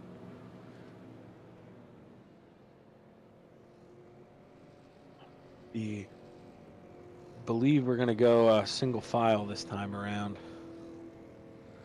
Maybe have them settle down a little bit.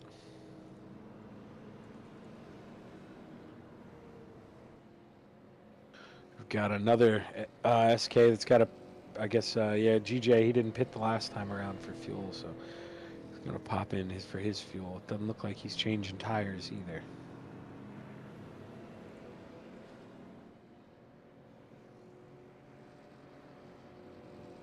But Krupa, I mean, he's got those fresh tires, and he's got a significant gap in between the cars in front of him, or I mean the other cars in his class. So going to be really hard to make up the difference for those other guys with his new tires. So getting the tires is really going to pay off, I think. But the lights are off here, and John Hines looking to bring him back here to the green flag.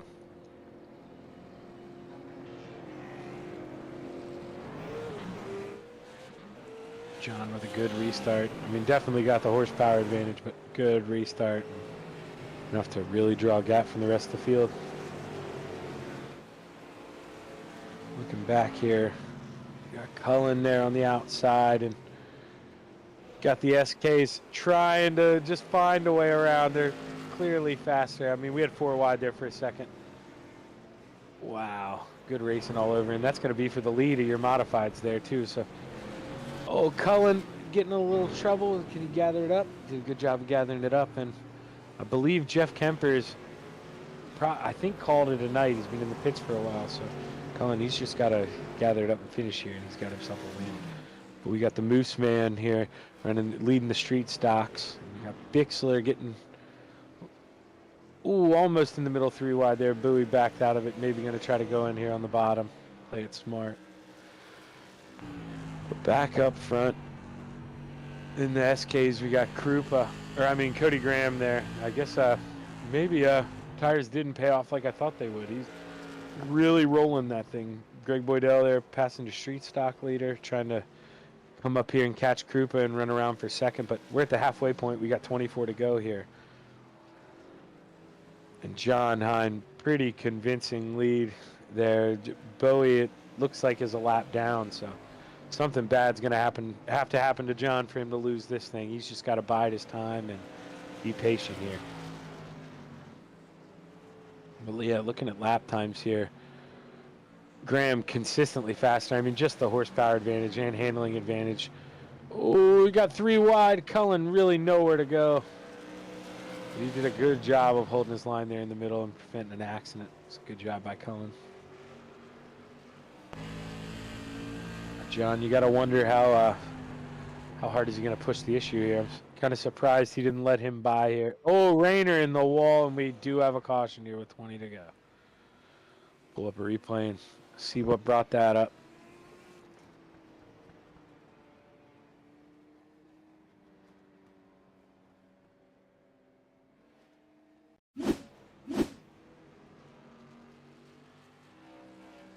So it looks like coming out of turn 4, yeah, he just drifted up. Not sure if something happened, or if he just tried to drive it in a little, or drive it off a little too hard, but he just never really came out of it, and it was gone.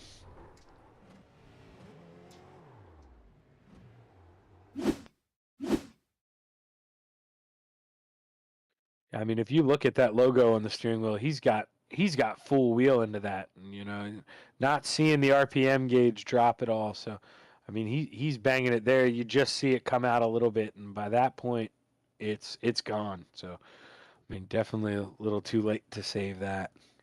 But I guess just trying to see what he can get out of it.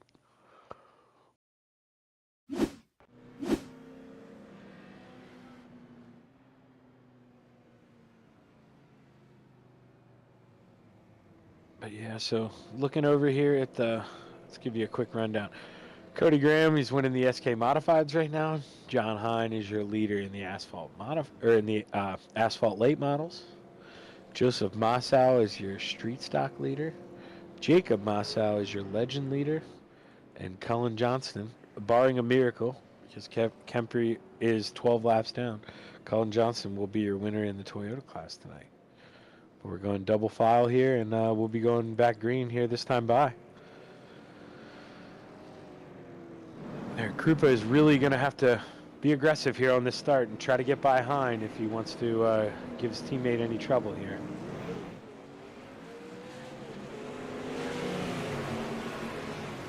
just didn't get the start he needed. Hine was able to clear him and drop down. And, you know, you got to wonder if that's going to, if we stay green here, if that is the deciding move, because, I mean, that's going to cost him at least 3/4 of a second here getting by, and that's a lifetime to make up here on a real short track. So he's going to have to get by and really use those tires to his advantage and run hard. But as you see, he's cleared him, and Greg Boydell now looking on the bottom. And John didn't really put up a fight there, no point. Marcel just trying to behave himself there in the legend car. Just knows he's the leader. Just got to make sure he doesn't get ping-ponged and try to keep a couple cars in between him and the second place in his list. Bixler, we're looking at him. He was starting to catch up a little bit, but he's just looks like maybe those rear tires are starting to get a little mad at him. He's getting a little loose there in the middle of the corners. Looking there at Roger, he's really letting it eat up top. But back up front, Cody Graham, really quick. Jonathan, Roger, it looked like. And we had seen him really hang it out up high. The corner before, right there, before we switched cameras, and yeah, gotta wonder if he just was carrying too much speed off the corner and just lost the rear end. Yeah, he's up there, and I mean, there's just not a lot of grip up there. And if you go, oh no, and then he kissed the wall a little bit and got over the embankment, and that was it. Yeah, Cody Graham, he may have to put on a new pair of underwear after this. He been dominating the whole race there. That slide in front of him had to be a quick scare.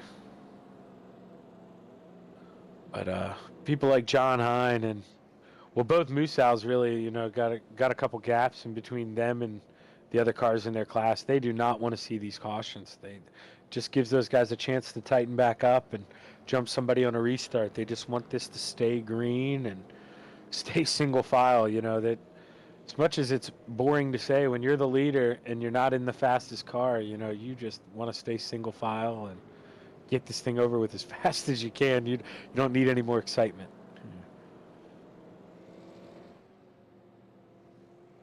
But we still have lights on the pace car, so it's going to have at least 2 more times around here before we go green.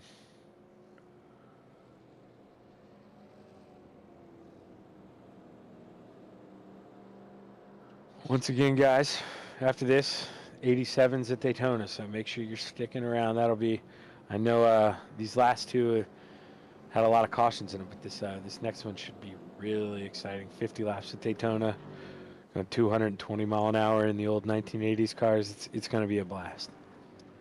But we do have the 1 to green here as we come out of turn 2.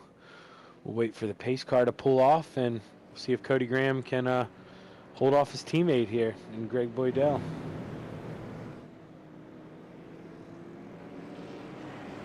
He's been getting good jumps. And once again, got another great restart.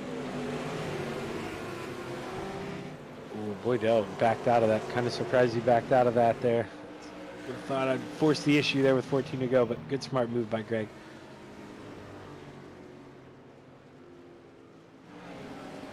Meanwhile, we got one legend.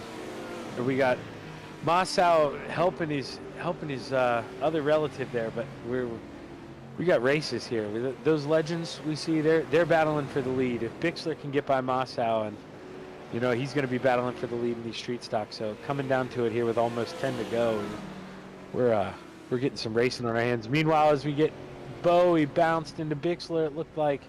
Just threw him the right side, no caution. So that, if Bixler doesn't get a caution here before he goes a lap down, that could really hurt him. Gotta wonder when the caution came out, because if he wasn't scored in front of the leaders, that could really hurt him there. Go back and get your replay here on the caution.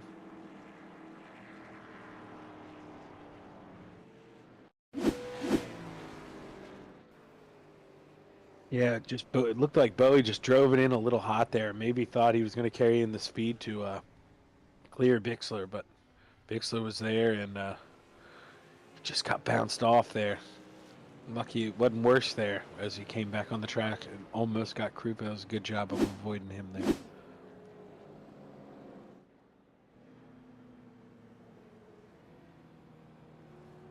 Now, for the first time in a long time, Musau has a lot of pressure. Roger Craig is going to be lining up right behind him, and this will be for the lead. So we'll probably be showing you guys a little bit of this battle here as we progress, because nothing against the guys up front, but Graham's kind of been dominating, and Hines all by himself up there, and it looks like this is where the battle is right now, boys.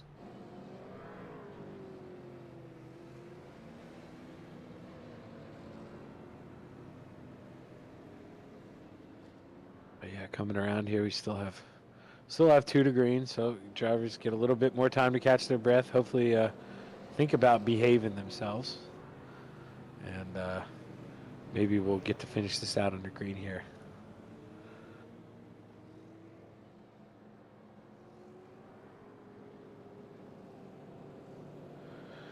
Definitely have had a lot of good racing and a lot of good action. It's just so tough when you get 5 different cars of different speeds, and you don't have to work on the car all week if you beat it up.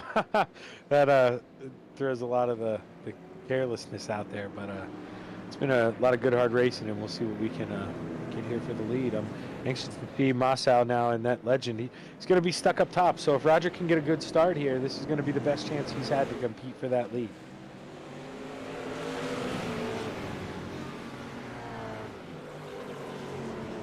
He was able to drop down in behind. Roger's right there with him.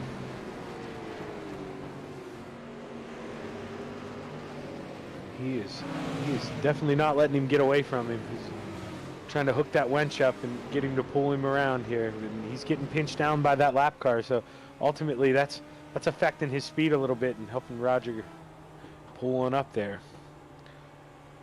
He's getting a real good run in the middle of the corners. We have a battle here for second in the SKs. Got Greg Boydell looking under Krupa. Oh, John Hine went off track. It looks like he was able to stay in front of Bowie. Roger Craig for the lead. The Bassman looking under Musau there for the lead. That was a great pass. I mean, he's been really hooking up in the middle of the corners, especially coming out of 4. I mean, you saw him there a couple laps ago when he got in that accident. He was really testing it coming out of 4, seeing how early he could get in the gas and float it up there, and he is really making hay out there. Cody Graham with a almost 2.5 second lead there in the SKs. It's a big lead for him, and Bixler trying to get out of the way there. Cullen Johnson trying not to get in the way either. It's real tough when you're out there in those slow cars, but we've got 4 to go out here. Still, Roger is he pulled away from Musau too. He's got him by over a second now. So if this thing stays green, it is looking real good for the Bassman. Meanwhile, Cody Graham lapping John Hine. Oh, Boydell spun out in the pits. Are we going to get a caution? No, it doesn't look like it. He's in the pits, so it's not going to register a caution. We're here 2 to go. Cody Graham is just crossing his fingers this thing stays green. I mean, he's got a football field in between him and the guy behind him, so he just needs this thing to stay green here. Cody Green getting a white flag here.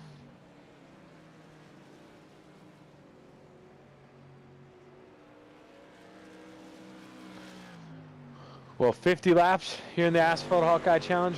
Coming to the checkered flag. Cody Graham is your winner here. John Krupa going to finish in second in the overall, but your winners here are going to be Cody Graham, John Hine, Joseph Musau, Roger Craig, and Cullen Johnston. So congratulations to those gentlemen. That was a good, hard-fought battle there for Roger Craig, too. He came out of nowhere after having a lot of trouble there early on and really made the car work at the end. It was a good run for him.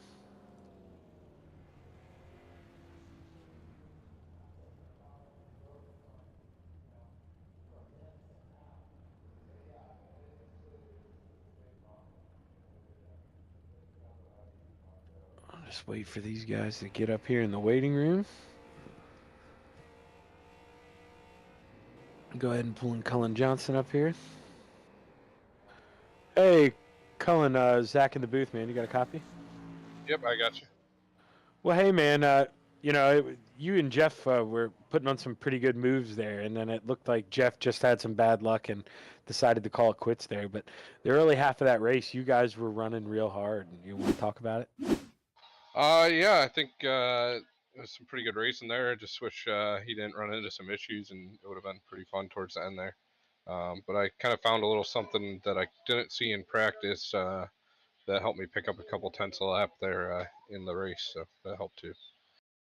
Yeah, it seemed like, I mean, obviously, different styles of cars clearly, but it seemed like you, the Legends, and the street stocks were, I mean, pretty similar. Did you feel the same out there at speed wise? Yeah, I felt like the street stocks were quicker down the straightaway than both of us. And then as tires were, I felt like my car was actually quicker than the other ones, just I couldn't pass. So we were kind of just all stuck in a line. Well, hey, man, congrats on the win. You going to run the 87s here at Daytona next? Yep, I'll be out there in a Buick here in a little while. Well, cool deal. You got anybody you want to thank on the win? Yep, Team Watson Racing Setups, Wild Goslin Racing, and Roger and everyone who puts on this league, as well as is it Abandoned Cat Rescue we're supporting this week as well, so them as well. Hey, great job, Colin, and thanks for shouting out the charity too. Class act, man. Yeah, no problem. Cullen Johnson, your Toyota GR86 winner. I think we're going to bring up the Bass Man here, your Asphalt Legends winner. Hey, Bass Man, Zach in the booth, man. You got a copy? Yeah, how you doing, Zach? Good, doing a great job tonight, buddy. Hey, appreciate it, bud. Dude, you came out of nowhere. It looked like you had a little bit of issues there, but you really figured out the car the last 15, 16 laps. And, I mean, dude, you ended up beating him by, I think, like a second and a half. You really turned it on.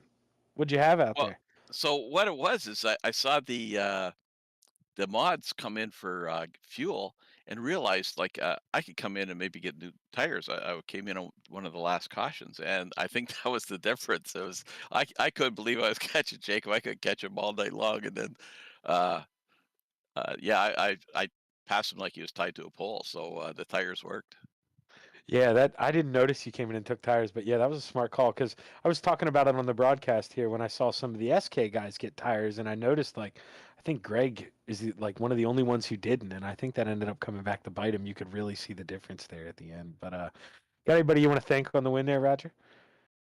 Well, yeah, I gotta shout out to my salty dog buddies. They're awesome. We have a riot in the room, and so I think I'm a double sticker winner tonight. I've got I didn't get a gold bone because there wasn't 5 of us, but I got one of these new feature stickers. I was like gonna have a Bob the Good semi one just so I could see what they look like, and now I'm gonna get one. So that's awesome, man. My week's made.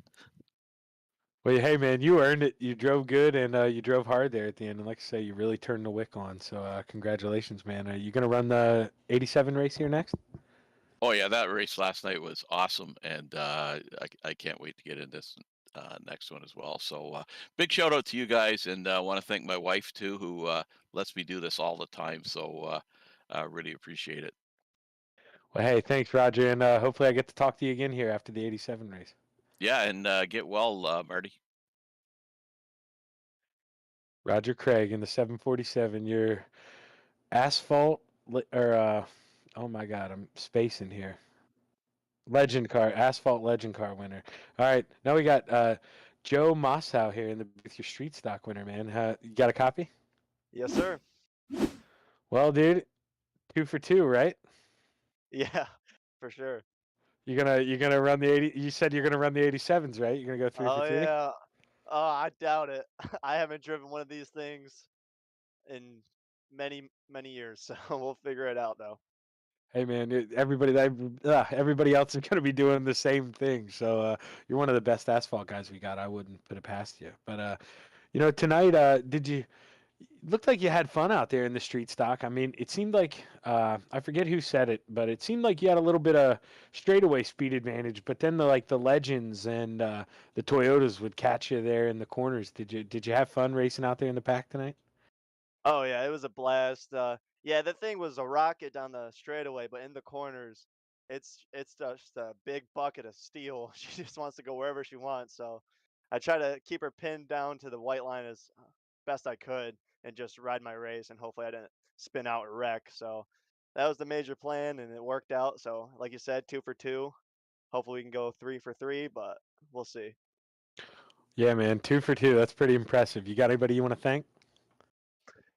Yeah, I'd like to thank Fast Eddie's Hot Rods, Main Street Auto, the GKM boys, you guys for a great broadcast, and Coast to Coast for a great league.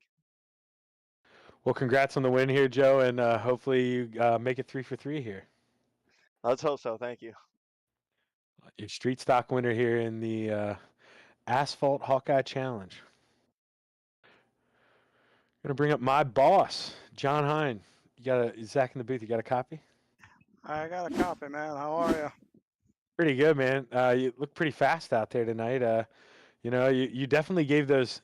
You made those SK guys work for it. You did a good job of having them be picks, and I mean, Bowie was struggling getting through the field, so you did a good job of keeping guys behind you and really making him work tonight. Yeah, those cars could corner a little better than what mine did with those big wide tires and whatnot. I had a little more straightaway speed, but you know, it's fun to get in those cars. I haven't driven a Super now in a few months, so I like those cars. You got to kind of wheel them and get off the gas. So it's kind of a driver's car, I think. So we're able to make the most of it and bring home a W. Yeah, man, you looked fast out there, and you definitely gave those boys a run for their money. You got anybody you want to thank? I do. I just want to say thank you to all my gambler teammates. They were pretty supportive when I took some time off and welcomed me back with open arms. It's great to have that around you, and the same with the league and Roger and them guys. The same thing. Gave me some space and welcomed me back. It's good to be back, and you know, I just want to say to anybody out there that might be struggling a little bit with depression and whatever, just never be afraid to reach out. You're never alone. And you know what? I reached out, got some help, got me out of a dark spot. So I think if I can do it, anybody can do it. Hey, man, that's strong words of advice, and everybody's been there, and I can speak for everybody, Gambler. We love you, and we're glad to have you back, man. Congrats on your win tonight. Yep, thank you. John Hine in the number 71, your Asphalt late model winner tonight. And last but not least, we'll bring up probably the maybe not the best, but I mean, arguably he's got to be top 2 or 3. Some of the best asphalt we got. Cody Graham, you got a copy? Oh, I do. Well, hey, man, you looked fast out there tonight. You know, I mean, Krupa was running behind you, but it didn't look like he had too much for you. I mean, even I don't know if you noticed, but I don't think you didn't take tires when you pit, did you?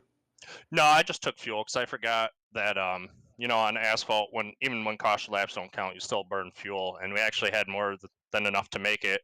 And then a couple of those yellows, I looked down and we were like 8 laps short, and I was like, oh boy. So yeah, I went in. I didn't think about taking tires. He did. He actually had some speed. I just think trying to either get around some people or maybe he just burnt like that extra, you know, 2% off when they're really, really fresh and you're really good. He probably just used them up getting around, you know, some of those cars, which helped me. Yeah, I was really impressed because him and Greg, I'm pretty sure, got tires. So the fact that you were out there holding them off on the, I mean, you know, you had only done like what 20 laps, but still, I mean, running through all those heat cycles, you did a real good job of keeping the tires in check and being real fast tonight, Cody. You got anybody you want to thank on the win? Yeah, you and Marty for doing the broadcast tonight. You know, that race is a blast. I just wish we got a couple more green flag laps just because, you know, things are getting wild. And it'd almost be cool if we had it for a regular series for a whole 12 weeks, just because, like I said, it's really fun, maybe a little bit longer, so you could really get like some strategy and some racing with some of the slower ones in. But Roger and the guys for putting the league on, the charity week, and, you know, my teammates for always having a fun time. Well, hey, man, I've been talking you up all night as one of the best asphalt guys we got. So you're going to be here in the 87s, right? You're going to represent? Oh yeah, I'm definitely. I'm just gonna turn my force feedback down so I don't break my wrists and pray for the best. Well, hey, Cody, good luck, man, and hopefully I get to talk to you again here. All right, thank you. Cody Graham, your overall winner and your SK modified winner. He did a good job out there tonight of keeping it clean, and even after the pit stop, you know, had to work his way back through the field. So it's a good job by Cody tonight. But We're going to be going to break here, and when we get back, we'll have the 1987 stock cars at Daytona for you guys. So stick around.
Well, good evening, everybody. Welcome to our weekly race chat. Adam Ross and Clinton Jeffrey are live and interactive every Tuesday night. Rivals Race Chat is your home for race discussion, debate, news, interviews, and more. They'll even take your questions and comments live on the air and talk to some of the newsmakers each week. Tune in every Tuesday night at 8 p.m. on GeForce TV.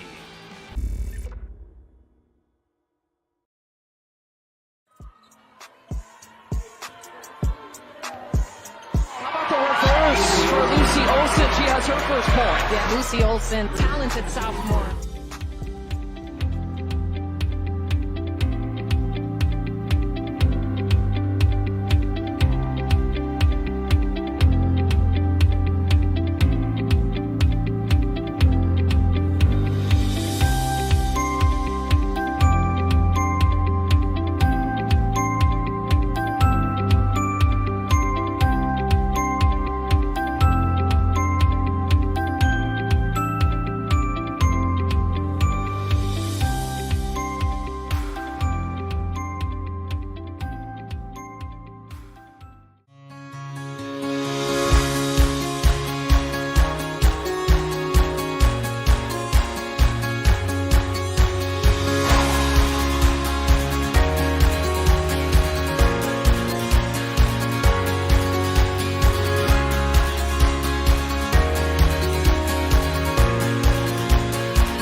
And we are back for the final part of Monday Night Madness. We're here at the 2.5 mile Daytona International Speedway, and we've got the 1987 NASCAR stock cars.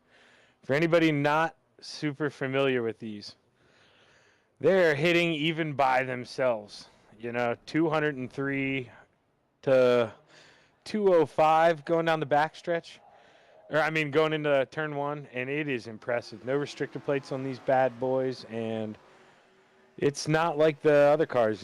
You do have to lift here a little bit, and as the fuel burns off and your tires wear down, that right rear is going to get real slidey here tonight. So we're up for some interesting racing. We ran these last night, and we didn't have too many cautions, but a fair amount. We're all trying to experiment with these as this next season, we're going to be running these full time. So anybody out there watching, make sure you join Coast to Coast. Go to our website, C2CRL.com, and we'll be running these on Tuesday nights.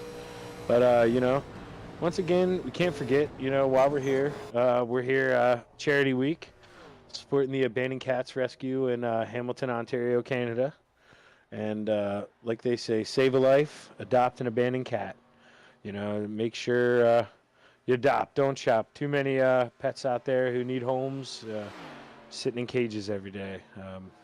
It's a good cause, and if you feel like supporting, the PayPal link is available to the organization on C2CRL.com, so feel free to go there and find the link and donate as much as you'd like, little as $1, as much as, $1,000. They'll take anything they can get, and it goes to a good cause here.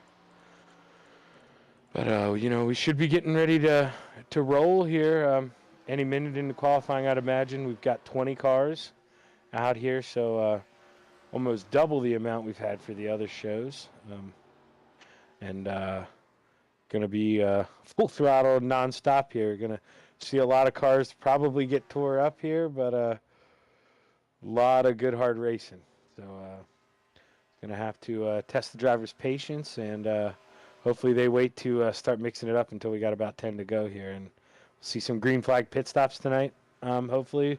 They do limit the fuel on these, so unlike real life, they don't run a full load of fuel. They cut the tank of fuel in half, so probably see them get around 17 laps, something like that, if we'd go green flag. So definitely keep an eye on that. And I think they just advanced here, and we're going to roll into qualifying.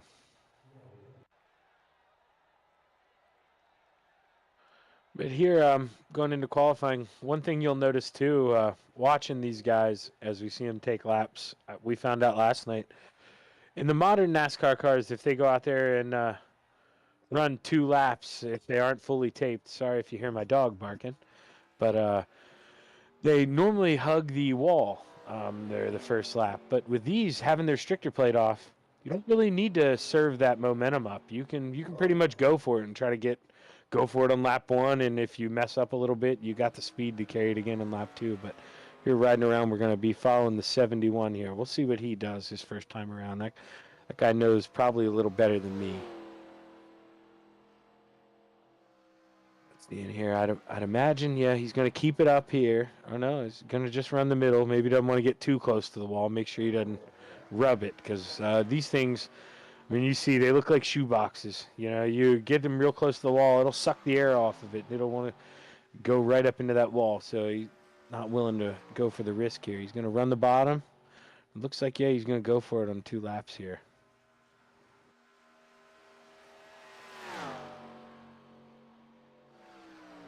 Going to just try to be as smooth as you can. And these, you're carrying so much speed and they're so much bouncier, you really don't want to be right on that yellow line unless you're trying to block the guy behind you. But you just want to hang about that foot and a half off. And see, riding in car here, that's what he's doing, carrying 207 mile an hour. That's fine. Modern day NASCAR and qualifying, they're probably lucky to hit around 190 by themselves without the draft with the restrictor plates on. So see John really pumping in time. You see his time come up on the board. Looks like Cullen Johnson, he went purple. So Cullen Johnson, he's going to have the pole. John's running second right now. So you see Jim Bowie come across in third. Terry Landis coming across in fourth. They're all updating now. And let the ticker update here. Looks like Preston Cramner in second.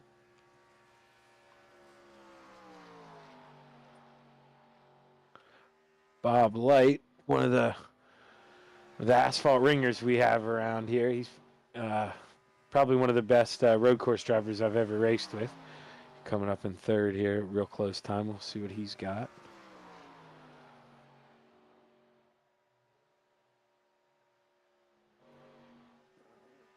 Yeah, even better lap for Cullen on lap number 2. He's going to increase that gap a little bit in his pole time.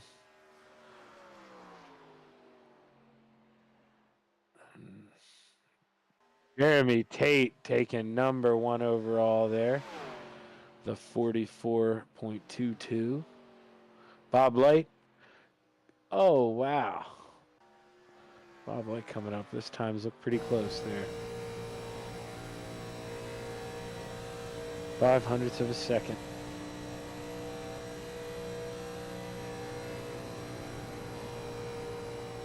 See him riding these in-car cams. They are just so fast. You see him.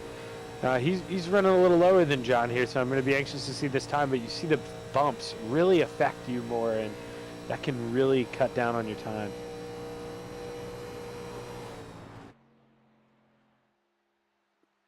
Odie Graham coming in P3, hitting 208. Really finding all the speed there.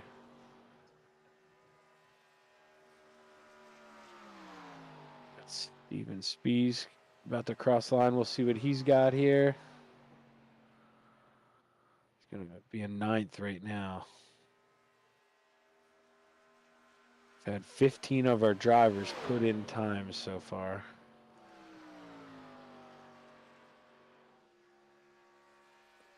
Bill Calder out here in the Pepsi machine. He ran the scheme last night.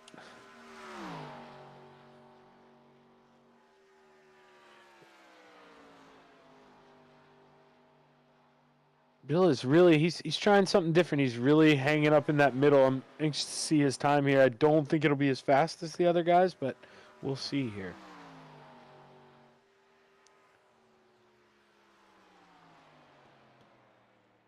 Yeah, no, second lap's going to be slower there.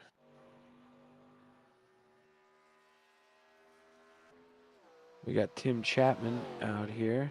I think, looks like, yeah, he's going pretty slow here. I think he just pulled out for his warm-up, or for his first lap here, so see what he's got. Oh, nope, never mind. Missed the time. But here we go, guys. We're going to go 50 laps here tonight.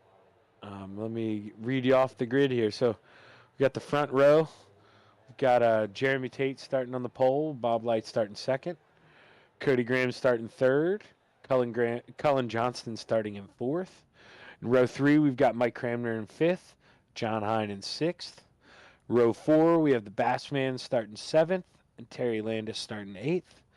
Row 5, we've got my Gambler teammate Steven Spees starting 9th, and who let the dogs out, Joe Canellis starting 10th. We have Steven Bixler starting on the inside of row 6, and Preston Cramner starting 12th.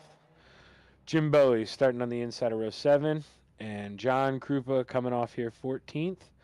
Bill Calder, your last qualifier, is going to start 15th, and it'll be rounded out by the non-qualifiers here. So we'll go Joe Mossow 16th, Jacob Mossow 17th, Greg Boydell in 18th, and Tim Chapman in 19th, and Jeffrey Kemper to round out the field. So as we sit on pit road, just a reminder, guys, remember that they only run that half a tank of fuel. So if we can get 16, 17 laps here, maybe we'll see some green flag pit stops. That would add to a lot of the excitement.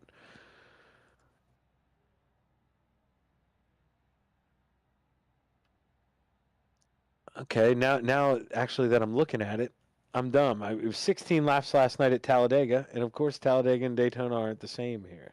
So it's looking like we're going to get in a little over 20 laps here. So probably at least 2 pit stops. Maybe if we get some cautions, guy can try to extend it here and go for 1 stop. But these cars, they really do, unlike modern NASCAR, you kind of abuse the tires here. And if people haven't practiced pit stops, if we see green flag pit stops, no ABS. So, it's a lot different boiling down in there to pit road. So guys hopefully have practiced, and we're going to see an interesting race here.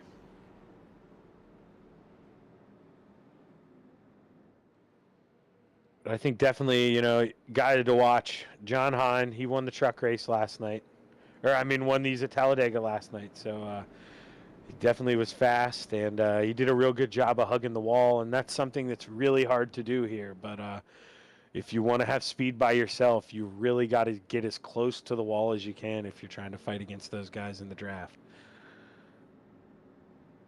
Sounds a little counterintuitive to go the furthest way around, but when you're running right up against that wall and it helps take air off you through the corners, you can really pick up speed coming out. And I happened to run in a public race one time with Bobby Labonte, and it was probably the coolest race I've ever seen. I watched him pass pretty much the whole field by himself in one of these cars against the wall. It was pretty amazing.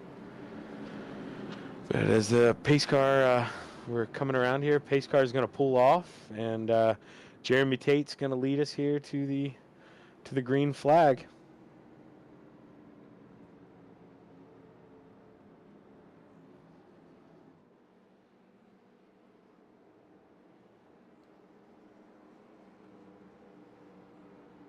Pace car is pulling off. And Jeremy Tate is going to lead us off.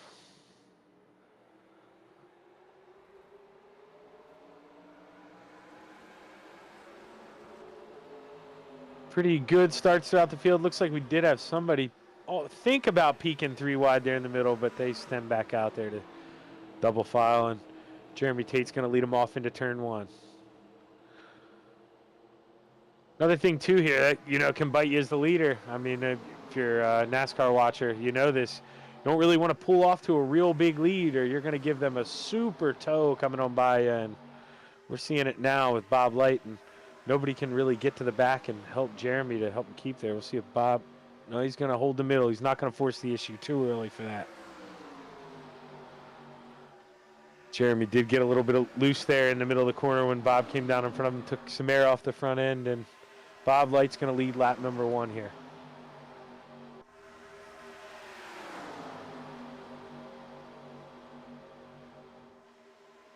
That's going to be another thing, too.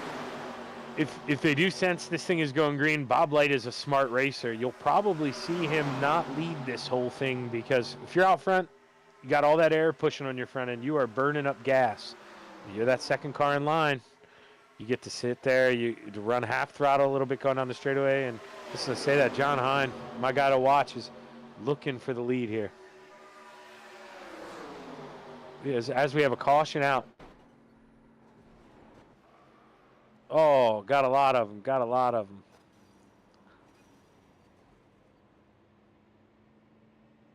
But that's Daytona. If you get a wreck here, you're going 200 mile an hour, not a lot of time to react. And luckily, since it's charity week, running for the abandoned cat rescue, got unlimited repairs tonight. So those guys, barring going a lap down, they'll still be in it, and still plenty of time to come back. Krupa just looked like got a little loose on entry, and that was a wild ride. Just went up there and nailed the fence, and then just rolled and rolled. Looks like Tim Chapman got caught up in it. Mossau got caught up in it. Bowie coming up.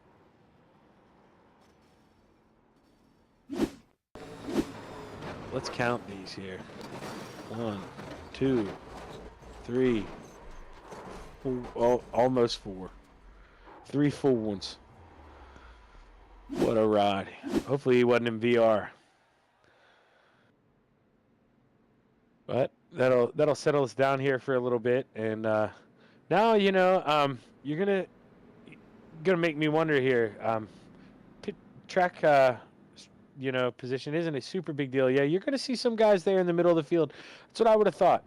Dive down into pit road here, because if you're going low under 20 laps, why not come in and get some gas? Draft track, go in here, top off, and then if you get lucky and this thing goes green, I mean, you guys run together as a pack, and you come in, as we see, looks like Preston Cramner getting a little sideways in the pits, locking up the brakes. But you're going to see those guys hope this thing stays green, and they can one-stop this from here.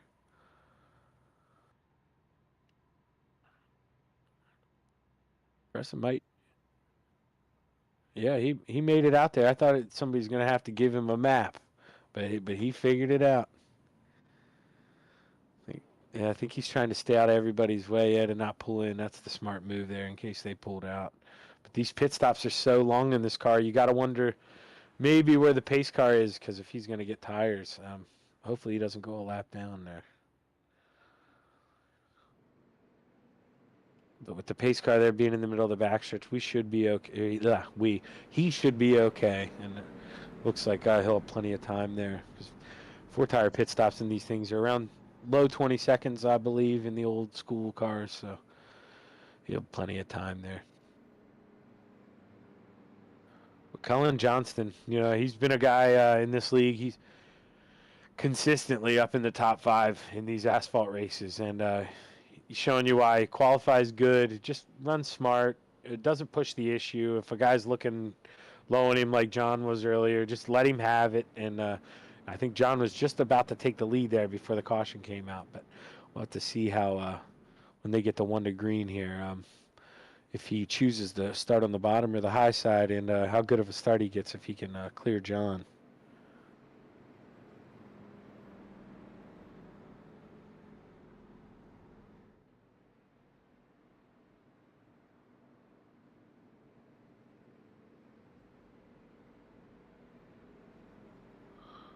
Looking around so far at our top speed chart, it was Cullen Johnston on his march to the front. He was at 190, so didn't really get up the full song yet. But I'm sure we're gonna get there. We'll be seeing close to 210, I'd imagine, before this is over with. A car pulling in the draft, trying to get some time up. If they fell back about a second, we'll see some real high speeds here tonight.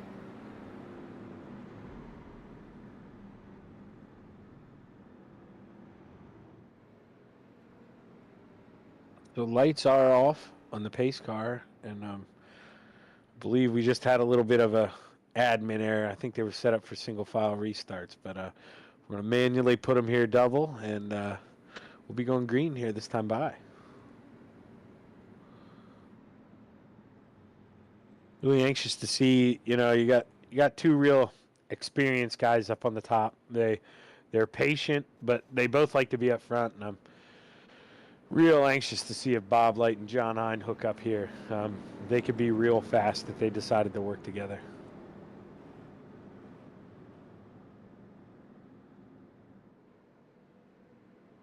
Meanwhile, you got guys like Bowie and Krupa just hanging out in the back, trying to just bide their time. Hopefully after that first wreck they were in, they be patient here and get through this and stay clean. But I do like the fuel strategy that the guys back there on. I think they're where you want to be right now to draft track. I wouldn't mind restarting 12th or 13th to have 4 laps extra gas.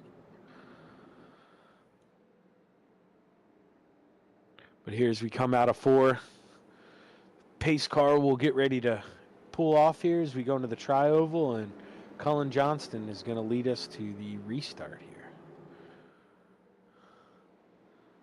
And the green is out. Good jump by Cullen. Was able to clear John. John tried to force his way down.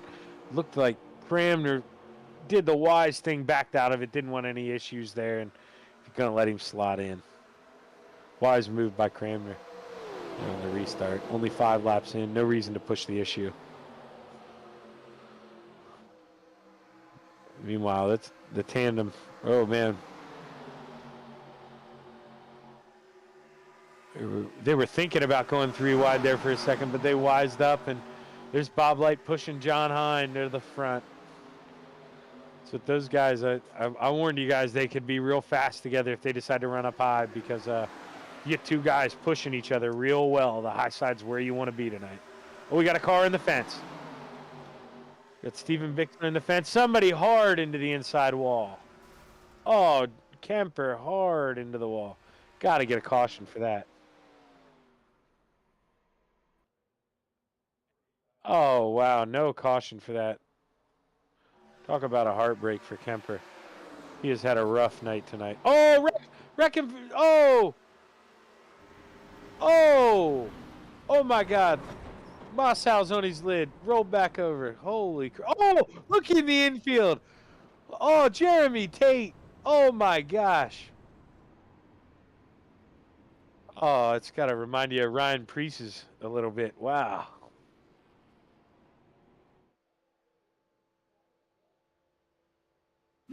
All right, so we're going to rewind back. We're going to go back to, I guess, looks like Kemper. He just got loose out of turn 4. Not sure if he got help, tried to avoid somebody, but real hard into the wall, and it's a shame. Probably blew the motor, had to tow, and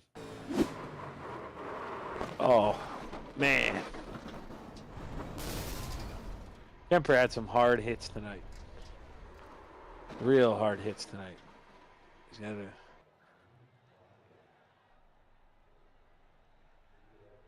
All right, now we're going to try to sort out this mayhem.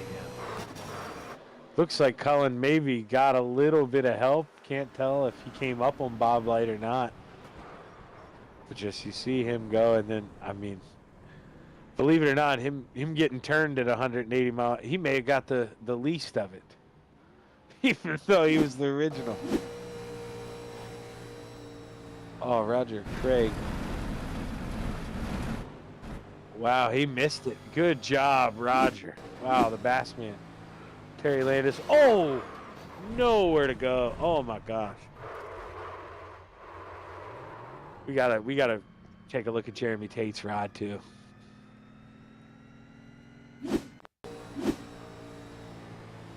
Oh man, it looks like he's gonna make it. Oh, and then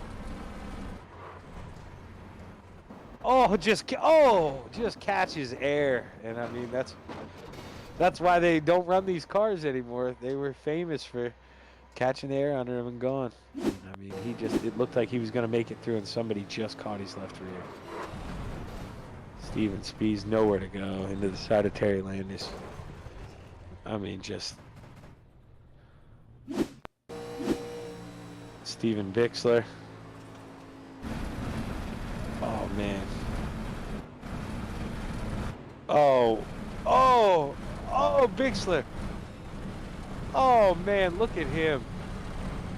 Come on, Steven. Hang on to it. Hang on to it. Yeah, baby. Way to go. Man, that's the mayor right there. We're going to take a look at Bob Light. It's like, yeah, he did. He was originally caught in that turning of him, and he's definitely going to have to come in here and pit. I mean, a lot of those guys were anyways for gas, but Joe Massa, I believe we're going to see him go for a ride here.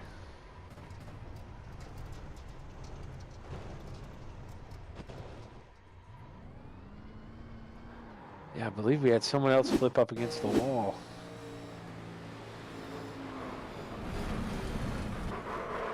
Oh, it might have been Mike. Nope, just a hard turn into the wall. But wow. Chaos ensued, and that's what you expect for a wreck at Daytona. I mean,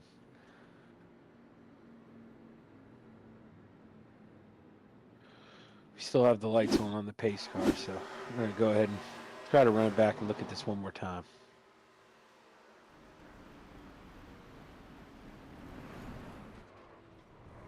Oh, man. Jacob in the Valvoline machine.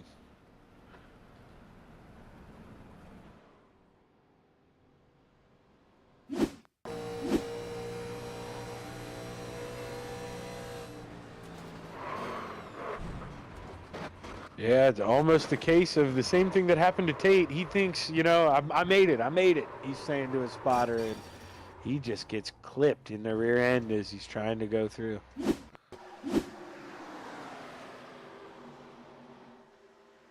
But Jeremy Tate, it looks like he's going to make it, but doesn't realize he's got Bob Light and I believe that was Cramner there. You know, he's got 2 cars under him, and there's only spot for 1 car, really. So, I mean, there's just nowhere to go.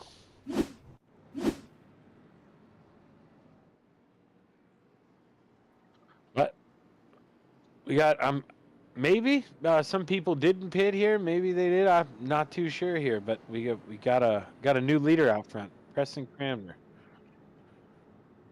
So we got 4 people that stayed out there. Preston, or 1st through 4th, top 4 stayed out. So gonna have to see how long they can go in fuel. They're probably maybe hoping for another quick caution because those guys, they have not pit yet. So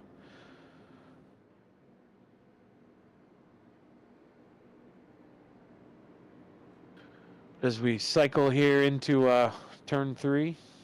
We're going to be going green here this time by, so Preston's going to be firing anytime he wants in that Geico restart zone. But once again, like the last time, that leader, it's a fine art. You know, at these restrictor plate tracks, not like in that dirt race or in that short track asphalt, you don't necessarily want a half a second jump or a 3/4 of a second jump because that's just all the more head of steam they get coming down on you on the backstretch. So anxious to see how this goes, and it looks like there's a big spot between him and Jim Bowie, so looking like he may be bait here for the people up top.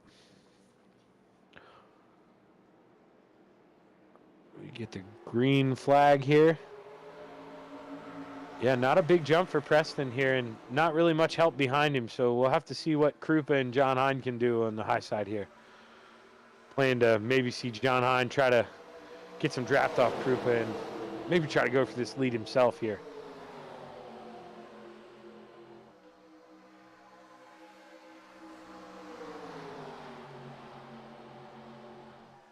We got a man where they're all sliding around. 3 wide going down the backstretch.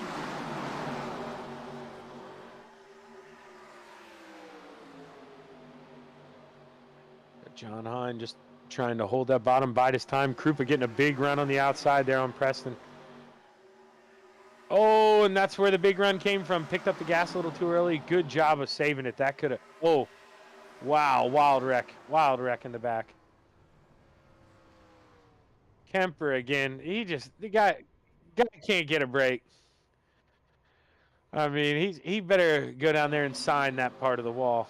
We'll call that Kemper's part of the track down there. Meanwhile, we got a big race up front. They're going 3 wide for the lead. Oh, in the wall. Keep it, boys. Oh, big wreck. Big wreck. Oh. Oh, man. Oh. Oh, that may have been a friendly nudge to get him back on the roof.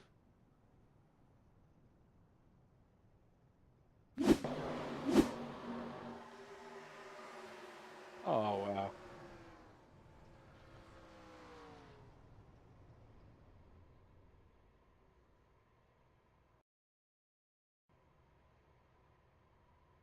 Poor Kemper. And he towed again. He just, hey, enough's enough, I think he said. And then, oh, man. This one got ugly fast.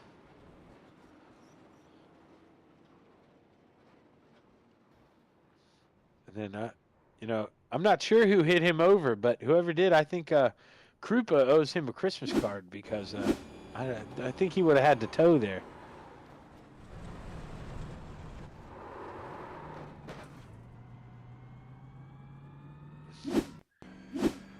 Was on board with Canales, now we're on board with Joe Musau. He was the one who, so okay, he went in there and gave Krupa a present, flipped him back over. That was nice of him to do there. You'll see teammates do that with unlimited quick repairs. But Krupa, I mean, we saw it in every big wreck here. If the car gets sideways at 190 mile an hour, I mean, that's what's going to happen. I mean, he slid probably 150 yards on this roof.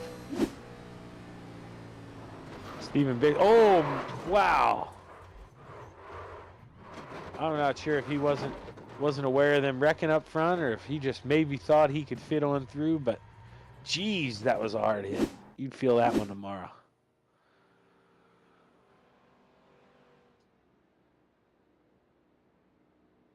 I guess we got 4 guys staying out again.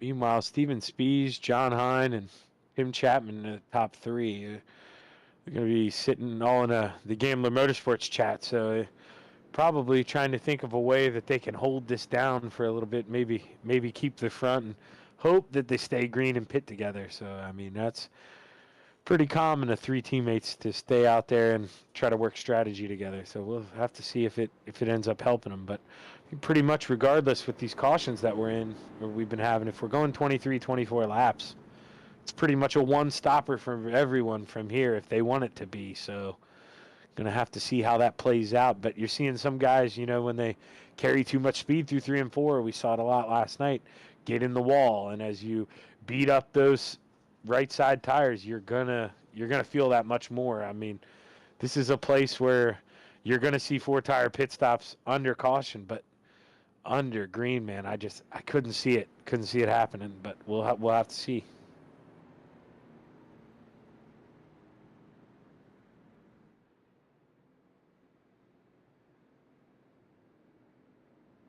Lights are still on in the pace car here, and as we go by this time, I believe we'll be getting a 1 to green here.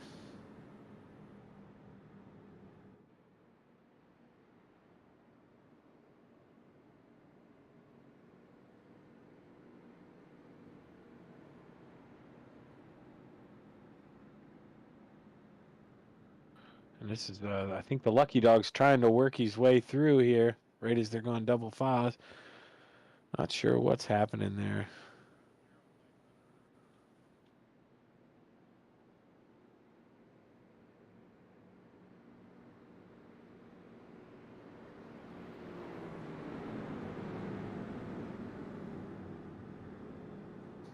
Getting chaotic out here under caution. Guys diving every which way. But save the excitement for green flag here.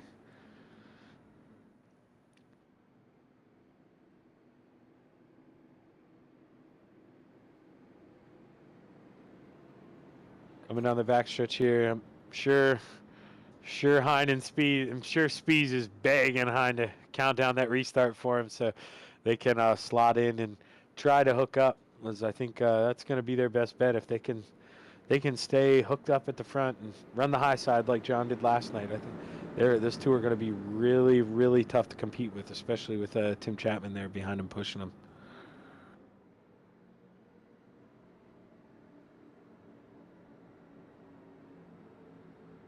But we do have so far, I guess, your biggest mover is going to be Tim Chapman. He's gone from 19th to 3rd. Got a lot of racing left, but up 16 spots and 15 laps. You can't ask for much more than that. Bill Calder up 10 spots, 15 to 5th. So you're seeing a lot of guys moving throughout the field here.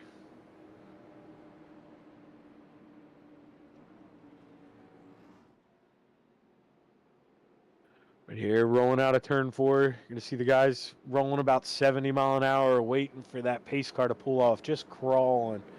And as soon as John gets in that Geico restart zone, you're going to see him fire.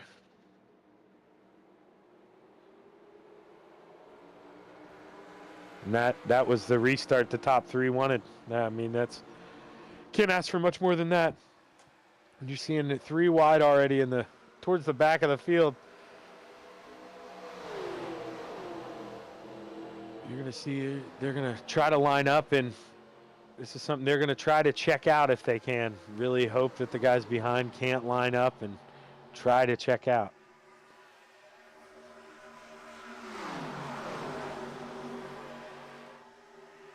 I mean, Steven is all over that bumper.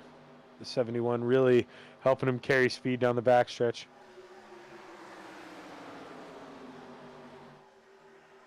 Oh, Cody Graham. Oh! Laying on all 4, Cody. Laying on all 4. Maybe he'll get some help here.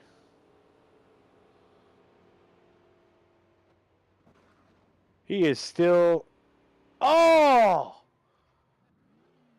Oh, that ain't right.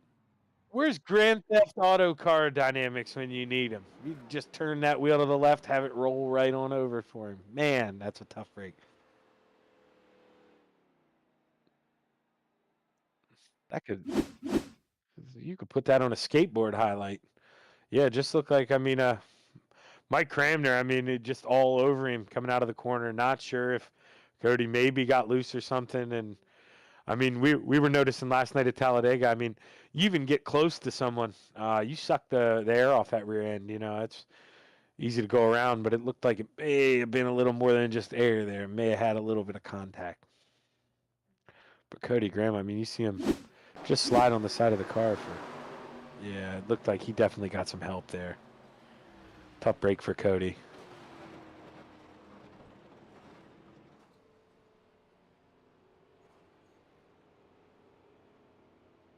You just see him waiting for a savior to come in and knock him over like Krupa had, but nobody home.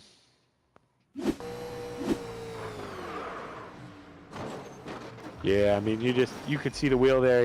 It was fine. He didn't break loose or anything. And all of a sudden, he definitely got help.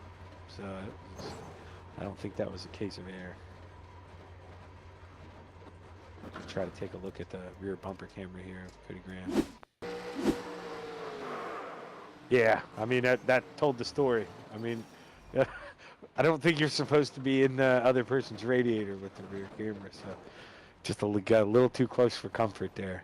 May have got a big run on him in the middle of the corner and just didn't crack the throttle enough, but Cody definitely had some help there.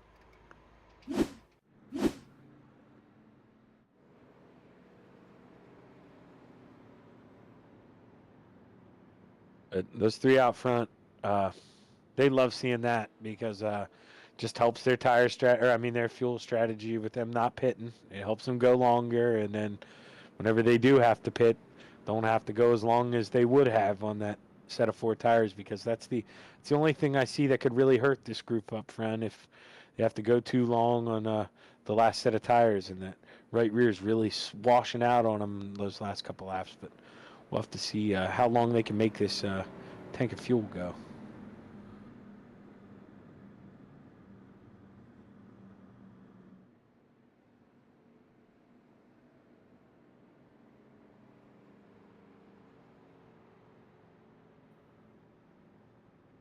Have to see here if we get another quick caution. May try bringing one of them guys up in the booth here under caution and talking to one of them.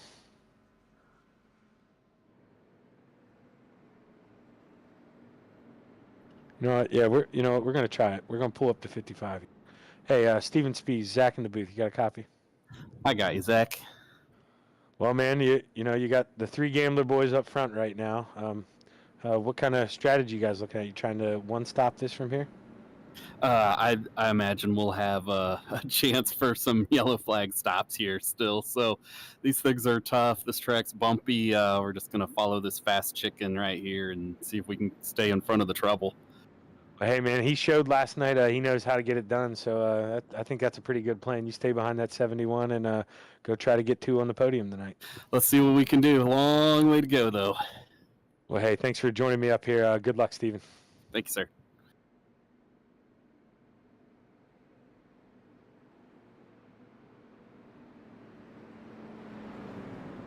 I'm gonna try and pull one more up here. Hey, Cullen, Zach in the booth, man. You got a copy? Yes, I got you. Well, dude, a pretty wild race so far. You just trying to hang on and bide your time? Yeah, just kind of hanging out, trying to hang out in the top 5 or so and hope that's a safe spot to be. Yeah, I feel you there.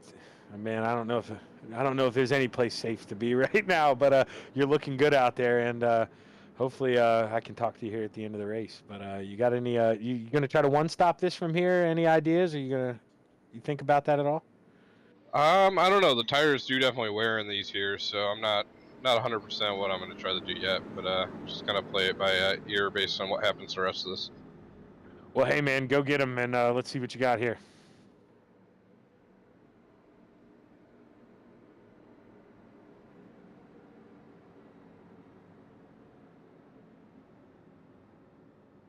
GKM is where I was at.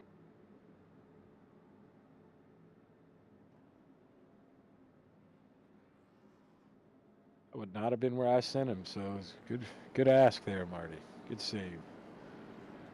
Well, we're doubled up here. Pace car getting ready to come out of turn 4, and I'm anxious to see if the Gambler boys get that good start that they did last time, because definitely helped them out for those first 2 laps. And I think with the way the cautions have been rolling, they definitely want to get that jump and just try to keep them 3 up front for as long as they can. Yeah, you see those 3, they get a really good jump again here. Tim Chapman is a really good run.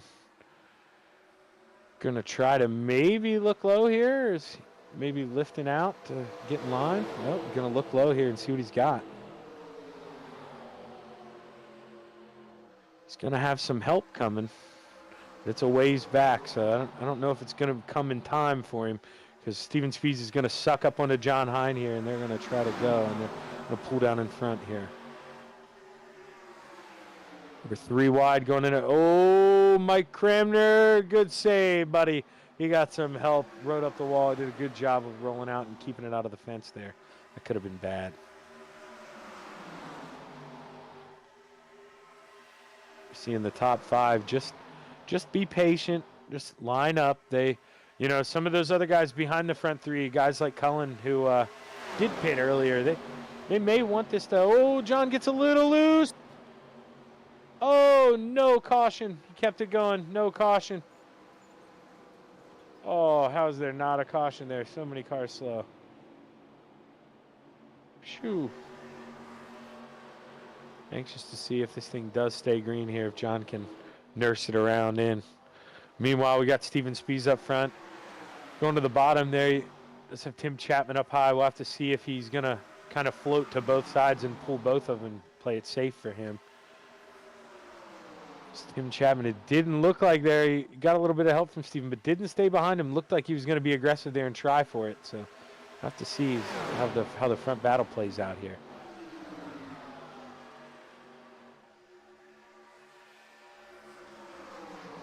John Hine finally making it in the pits here.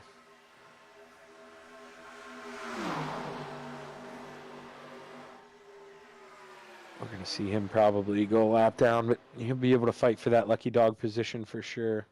Bill Calder is around, and I don't think they're going to like you entering the pits like that. That may be an iRacing black flag. Meanwhile, Tim Chapman, I believe, in the wall. He kept it out. Yeah, Spies and Chapman have both looked like got in the wall there. They both dropped back. But, well, just got to be patient here, single it out, and keep on rolling. But Cullen, I think you're just seeing him run that middle. He doesn't want to run the bottom too bad. You heard him. Oh, big wreck behind us. Big wreck. Yeah, you were hearing Cullen, though, like I was saying, talking about the tires under the last caution. And you're going to see guys like him that are smart, know they don't have any pressure. He's going to run that middle line. He's not going to bind the wheel down. Going to really try to take care of that right rear tire and not put a lot of heat into it. Looking at Jeremy Tate, that car is pretty tore up. I'm going to go back and look at the replay here. That was Calder looping around there. I think, like I say, just different brake package than we're used to in the other cars for sure. And I think you're just going to see him go in there, and he just locked it up a little bit and tried to turn left while he was basically like, hydroplaning kind of. And, you got to keep the wheel straight whenever you're doing that, or when it catches, it's going to turn on you. And Jeremy Tate with just nowhere to go there. I believe that's Roger Craig in front of him, just without his number on him. But yeah, somehow Roger got loose, came back down.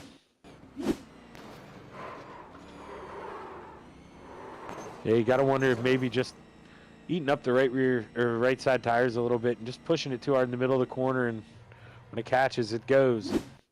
Sadly for Jeremy Tate, he was there. Boom. Nowhere to go.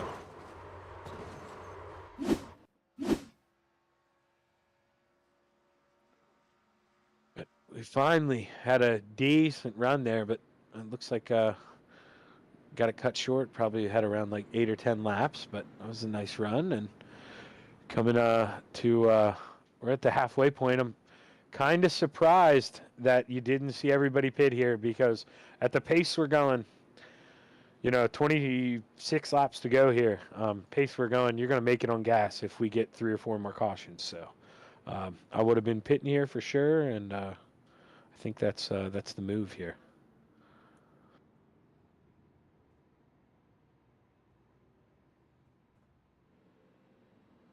Yeah, you saw that view there on pit road. Everybody, cars all jacked up, I think, there, except Preston. Preston, it didn't look like took tires unless he only took 2. But I'm taking tires every time under caution for sure. I mean, a guy like Cullen's bringing up tire wear, you know it's there.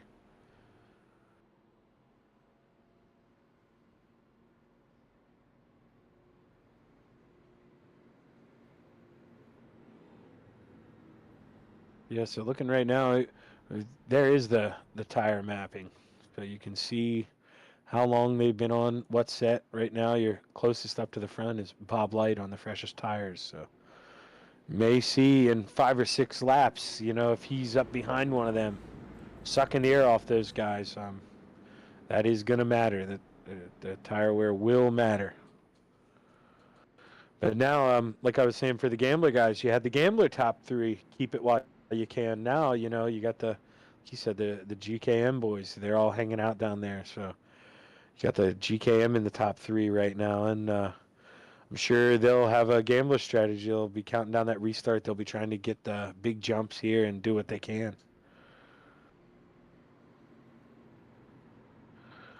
Looking back here, I'm anxious to see John Hine. He did go a lap down in that accident, so he'll be running 17th. He'll just try to keep that nose clean. And for anybody who doesn't know, if you get an incident point or any contact point in a caution, you're not eligible for the lucky dog. So he's definitely gonna, I'm sure, try to maybe hang out at the back, but at the same time race Bill Calder to make sure he gets that lucky dog in case there's a caution.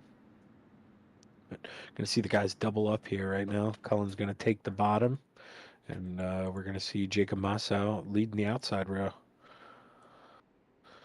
And I mean, if I'm Jacob Massau, I love being on the outside right now because not many better pushers in this league than that 77 car. He really knows how to drive these restrictor plates. They're not even just restrictor plates. He can drive anything. It's concrete. Guy knows how to get around. It's fast guy behind you, and watch out for those two.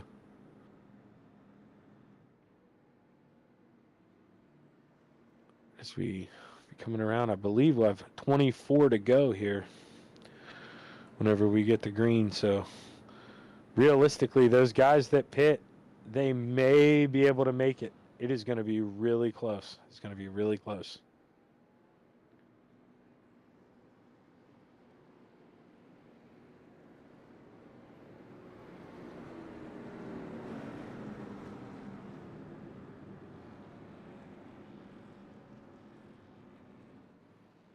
Let's go ahead and obviously a lot can change Daytona in 10 laps. So new biggest mover right now, we're gonna have Jacob Massau. He didn't qualify tonight. He started 17th, and he's gonna be up here in second. So plus 15, nothing wrong with that. It's good showing from him tonight in a car that he told us in the interview that he wasn't real comfortable with. So he's showing his asphalt talents. He's showing he can wheel anything.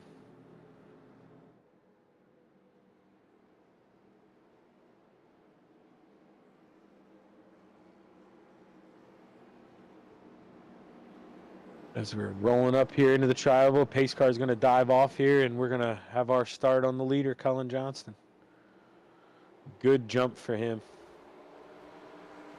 But also a good jump for Bob Light, who stayed pretty close to that car in second, but he's going to dive down. I guess no aspirations of passing his teammate this early. Bob's going to have to do it by himself. Oh, maybe a little contact there. Just as soon as I say that, bumps his teammate, gets him a little uncomfortable.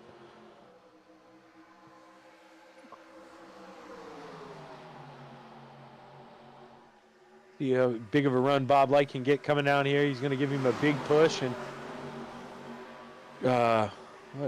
he's not going to get any help down there on the bottom, Massau. He's going to get freight train.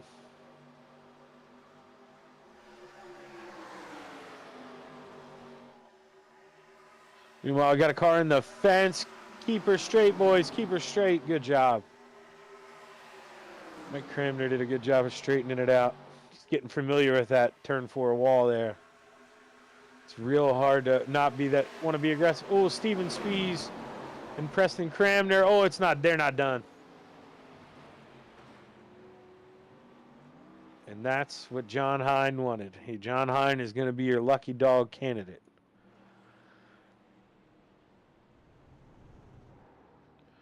I would imagine, you know, even maybe those guys who pit last time just come in, top off gas. I expect a lot of the field to come in because from here on out, they should be good to go.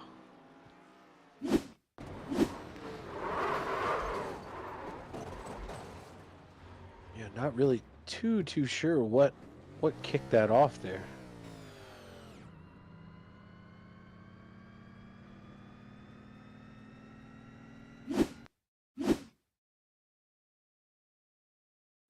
Yeah, just looking like at that point, maybe Steven was maybe trying to come up on Preston going into the corner. Tough to tell from that angle, but it's definitely led to another one. There's one of the smaller wrecks we've had of the day, but tore up a couple race cars.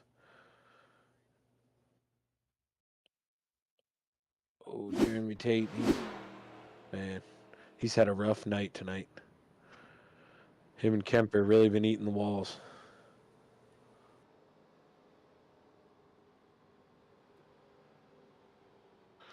Meanwhile, here we'll pull into these guys here as they come out of turn 4. I have to watch the pit road challenge here. See who's gonna dive on and not.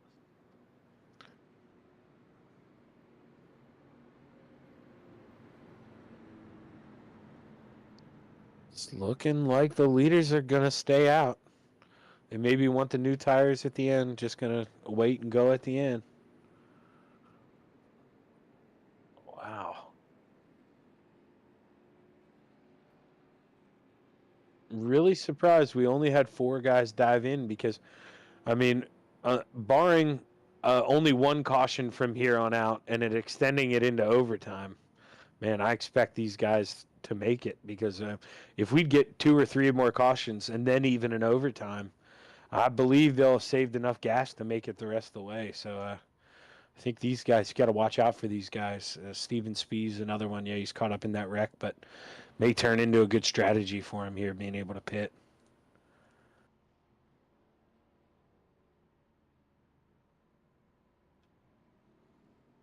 You're going to see Bixler here try and win the race off.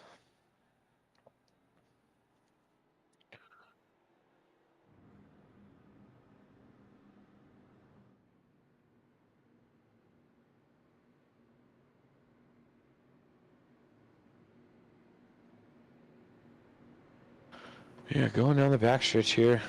Looking right now, we got 21 to go, so we'll probably restart here with 19 to go. And like I say, those guys who pit there, I think they're the guys you want to be right now. You know, obviously unlimited quick repairs, guys are coming back out, but some of them are getting frustrated and just staying in there. And you know, we are starting to dwindle down a little bit, so may see that one real long green flag run here, and I wouldn't want to be out front caught with my pants down right now.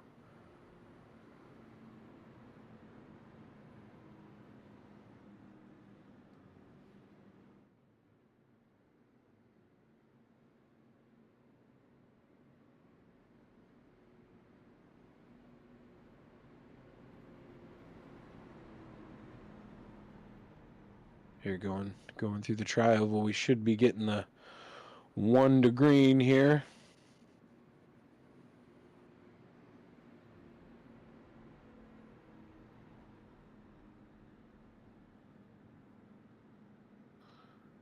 Yeah, we're gonna double them up here.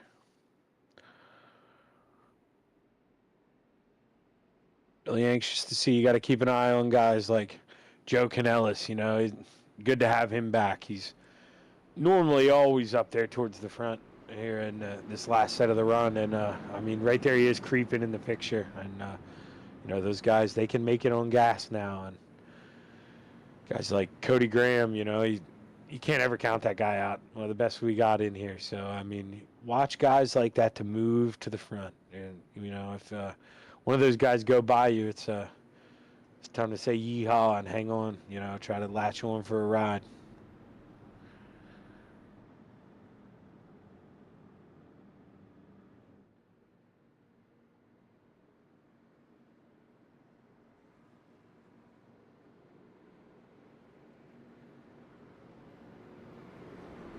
Down here, let's give a quick lead lap check. Right now we got 17 guys on the lead lap. Preston Cramner is going to be your last guy on the lead lap. We got 2 guys 2 laps down. Jeremy Tate and Bill Calder, and then Kemper, I believe he called it a night after meeting that wall twice. He had enough of that. So we got 17 guys there on the lead lap. Rolling in here, we'll have 19 to go when we get the green flag. So plenty of time for the guys to back there. They just got to be patient and try not to be part of the wrecks because, I mean, within 10 to go, obviously you can do it, but you don't want to be in the back. I mean, you have to put the Superman cape on if you're back there with 10 to go. So as we come down the front stretch here, pace car is going to dive off before we enter the tri-oval. He's off in the pits, and start's going to be on the leader, Colin Johnston, with a great start. Really going to pull Mossau with him. Got him right on him, right where he wants him. I mean, that's the start you want as a leader. You want that guy in third, right on you. Now he's going to go up. He's going to play both sides. He's going to give his teammate a little help, but they're going to cycle around. Maybe they're thinking about saving gas a little bit. Maybe thinking about rotating teammate spots. Because they like to say, they want to make sure they don't have to pit under green because those other guys, they can go. So the other guys are smart. They play it patient, and even if you have to single file for a little bit, make those other guys pit, get positions the way you can. But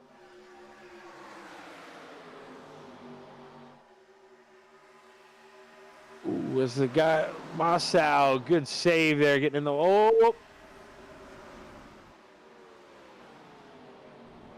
Mike Cramner and Roger Craig. I have no idea how they saved that. Wow.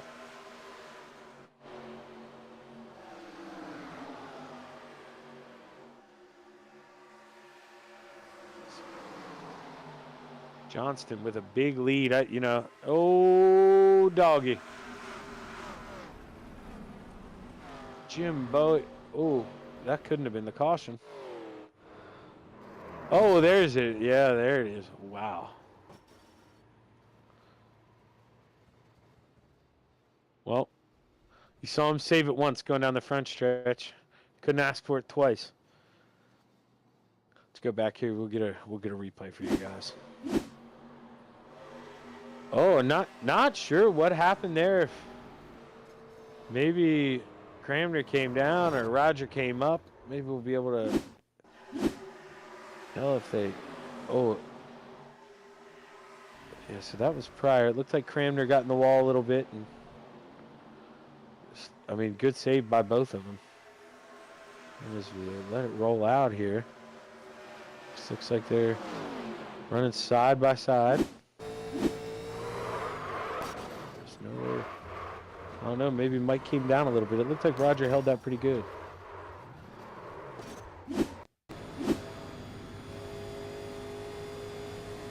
Guess we're on the onboard with Mike Cramner here. And down over, down over. Yeah, it looked like maybe wasn't happy about the little contact in the middle of the corner, and looked like he maybe turned down a little bit, but that's these cars react different when they're going that fast, so you never really can tell. But I imagine we're going to see the leaders pit here. I'd be shocked if they didn't come down and pit here. You're seeing them come in. Monkey see, monkey do. For all those guys back there, I wonder where the first guy is going to stay out.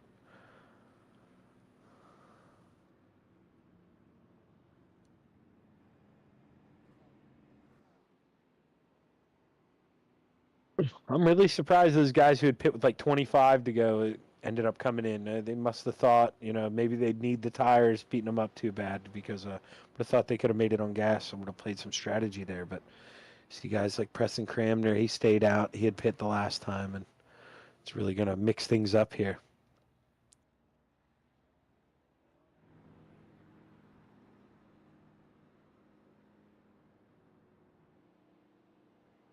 And he's going to be the only one. He's going to feel like he showed up to the prom without a date, I think. There. We'll have to see.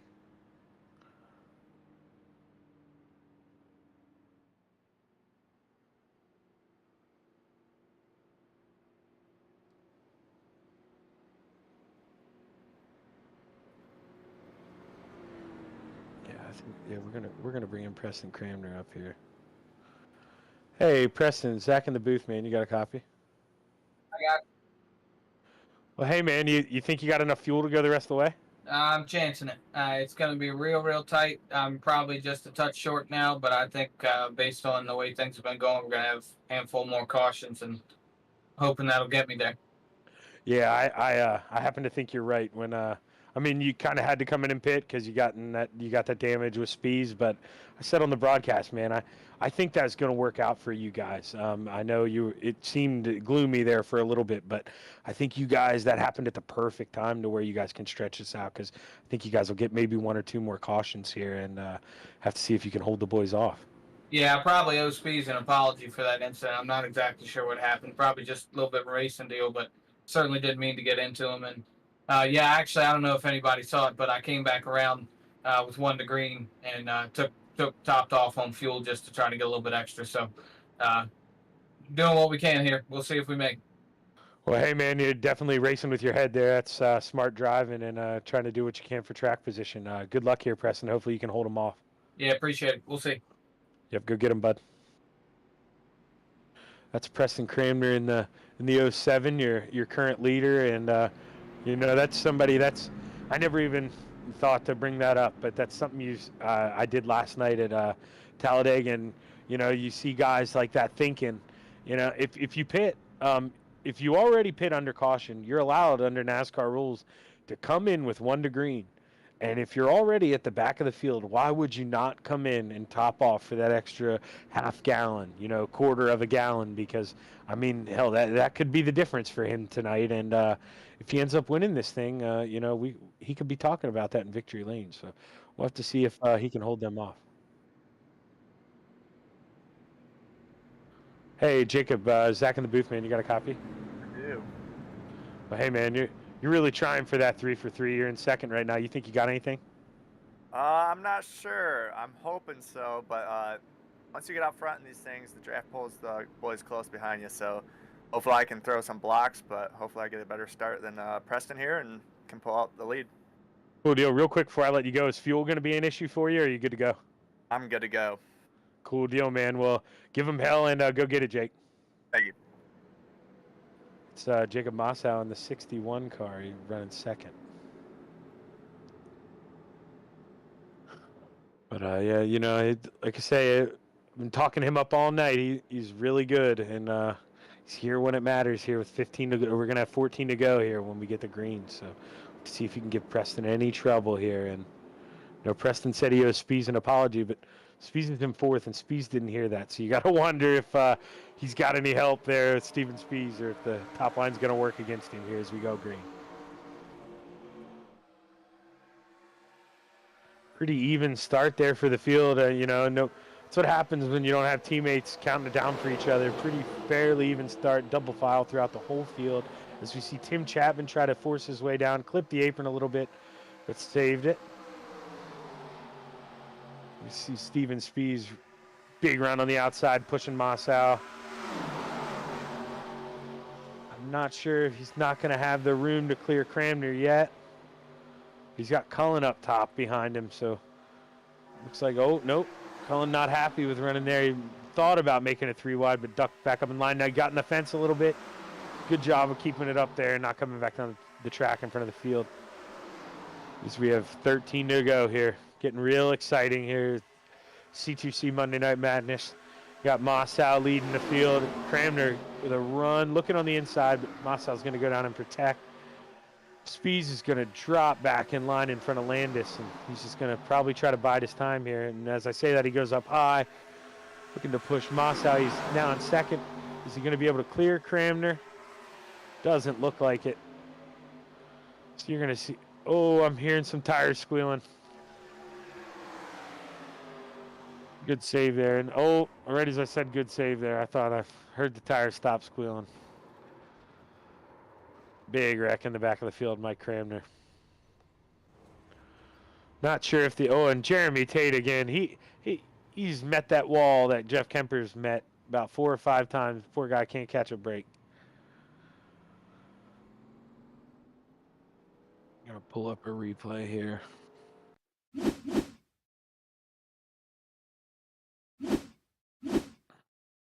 Oh wow! So it looks like maybe John Hine and Greg Boydell were already real slow somehow, and somehow Mike Cramner went inside of Greg Boydell's car there for a second. Might be an NC-17 broadcast tonight.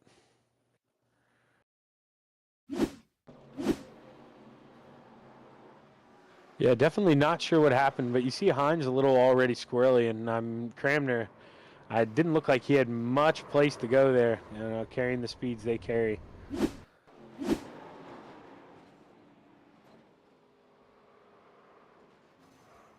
Oh, geez, that was just the aftermath. Tate thought he was going to make it through, and the poor guy gets caught up again. Telling you, I've said it once, said it a million times. He can't catch a break tonight. Oh, geez, it went right inside of him. There. The hitboxes on these 87s are wild. Tate, there's another case of this guy. It happened to him earlier. I'm going to make it. I'm going to make it. No, I'm not. Nothing you can do at that point in time. You don't expect, if he thinks he's got it recovered and he thinks he's good to go. John Hine, wow. Look at that wheel, man. Amazing he saved that after being punched again. Bixler goes up. Oh, hits both walls hard. Hopefully he was able to keep it going and didn't blow the motor, but I saw some smoke there. Roger, yeah, he just couldn't keep it up in the wall and came back down. And tough break for Jeremy. Really tough break. But makes things more exciting. Gonna have less than 10 to go here when we get to start, so definitely gonna make them work here. If I don't care where you're at in the field, it's if you want to win, it's time to go now. So cautions may not be over yet.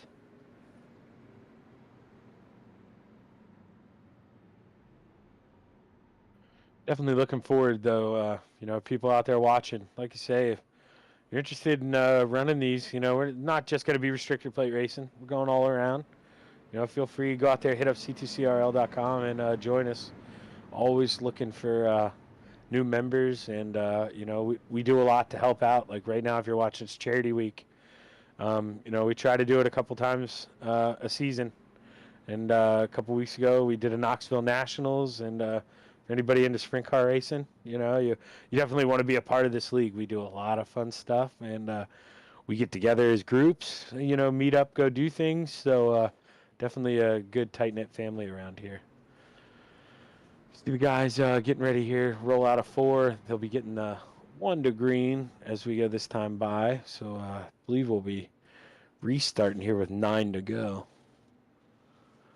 Just under 10 laps. But got guys like Steven Spies, involved in that wreck earlier with Preston Cramner. But like I said, ended up working out great on strategy for those guys. They're sitting 2nd and 3rd, and, they're right where they want to be. And guys like Terry Landis, out of nowhere in 5th place. He's running the back most of the day, but just coming up when the time matters. And anxious to see how those other guys try to fight off those guys, because they're hungry for it. They're not always up towards the front in these asphalt races. Like guys like Steven Spees, he doesn't even run these a lot.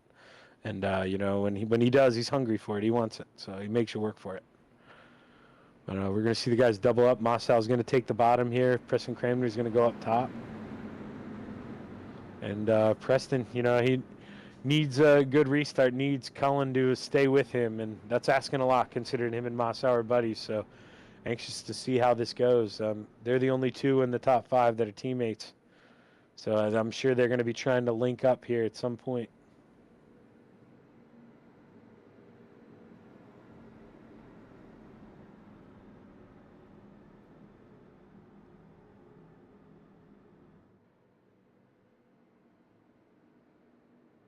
But if you go back and look at the track records, you know, at where we've been when we've run at Daytona, no, granted different cars, but same concept. You need a teammate, and you got to work good together.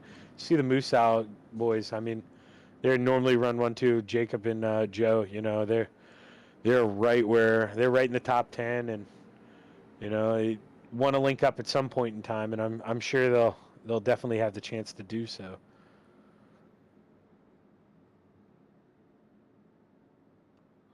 Yeah, Joe, he won the other night with the next gen car. So I mean, they're definitely they know what to do, and they know how to put the car up front, and they're there when the time matters.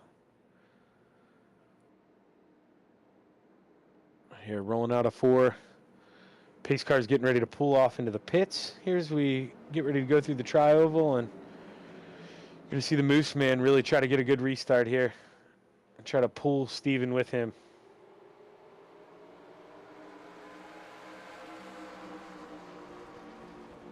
He got a good jump, maybe a little bit too good of a jump. We'll have to see how big of a pull Steven gets on him here coming out of turn 2, and if he thinks about passing him going down the backstretch.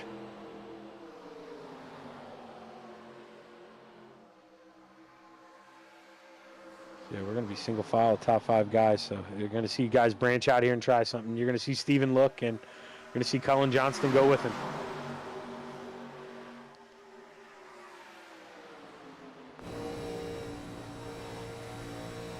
Going on board right now of Bob Light. Over to Steven Spees here. Looks like he's... Nope, not going to clear him at the line. Big wreck in the back. John Hine, he lost the wheel. We're still green. We're still green somehow. But they're not done wrecking. Or are they? What a save by Krupa. Man, meanwhile, we're double file for the first 3 rows up here front, almost 4 rows back. Oh my God, coming up on a lapper. Hold your line, Bill. Good job, Billy. Oh, seeing Steven climb up. Those tires are going to get angry at you running full throttle on the bottom. But he's really trying to make it work. But I just think if you get those 2 guys lined up top, you got the teammates lined up top now like they wanted. It's going to be real tough to beat. Spees is going to give it all he has here.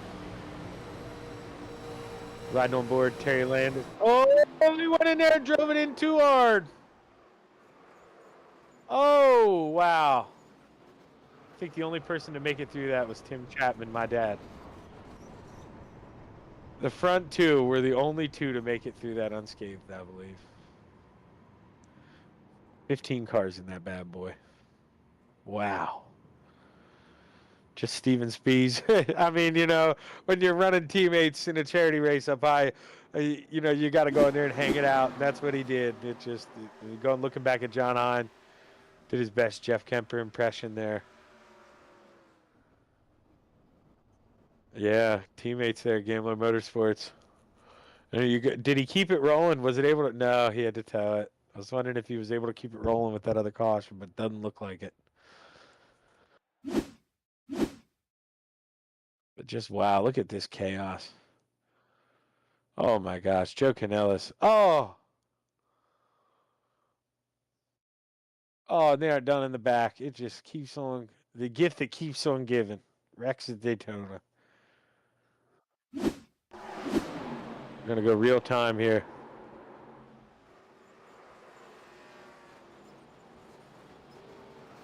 Oh, man. Crews are going to be working hard under this caution.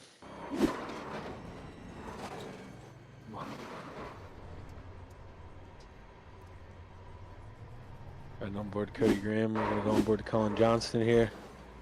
Oh, just meets. Cody said hi to him.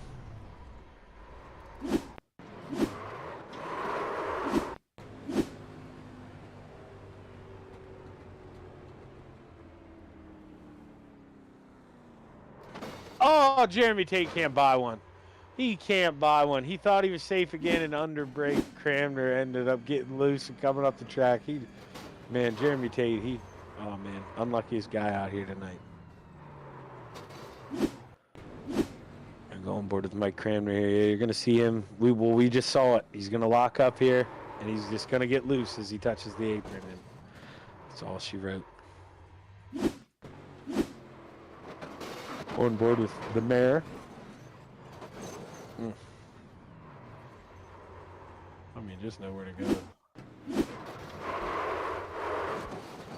Yeah, Preston Cranmer. We know Preston's going to make it on gas now. I assume he's going to come in and fix that thing. Now, you got a new top 3 here. Let's pull this up here. I always get there.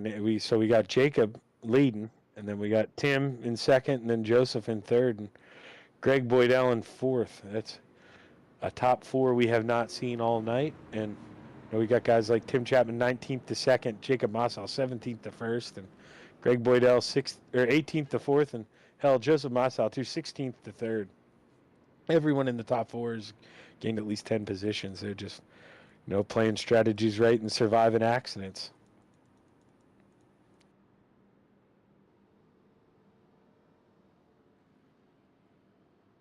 But definitely for everyone out there, if you didn't listen last night or don't know, Tim Chapman is my father.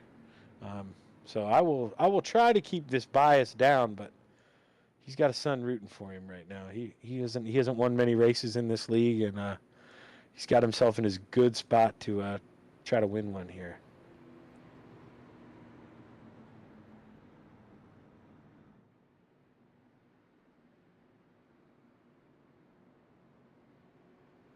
Yeah, going around. We're gonna have 4 to go this time. I don't believe we're gonna get the 1 to green here. Still gonna be. Or no, yeah, okay. Lights are off, so we're getting the 1 to green.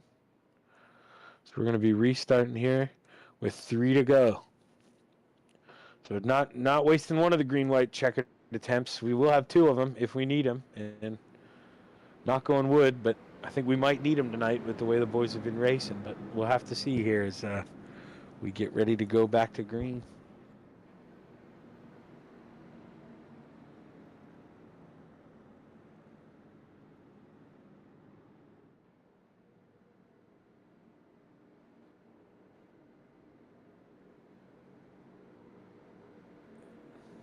As they're going down the backstretch here, I'm sure the Moose boys are really, really trying to time this restart down. They want to try to, I'd imagine, get up high. We've seen that high line prevail whenever you've got 2 people pushing. And, I mean, Tim and Greg, from what I know, they're not very familiar with each other, haven't worked together that much. So they want to take advantage of that and take advantage of the lack of knowledge, that those guys have of each other. And they're going to probably be a little less aggressive than those 2 can be with each other when they push each other all the time. That's, one of the top tandems in this league, and they're familiar with finishing 1-2 in these restrictor plate races.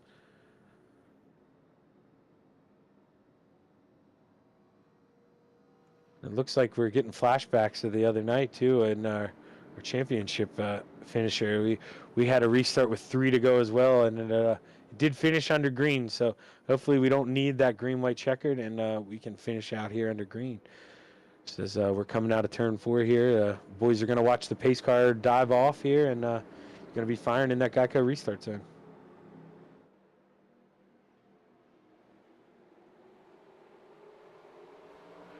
Jacob with a good jump. Tim with a good jump as well. Really hung there on the outside. Not much help from behind, though. So he's going to have to hope he gets a little bit of help.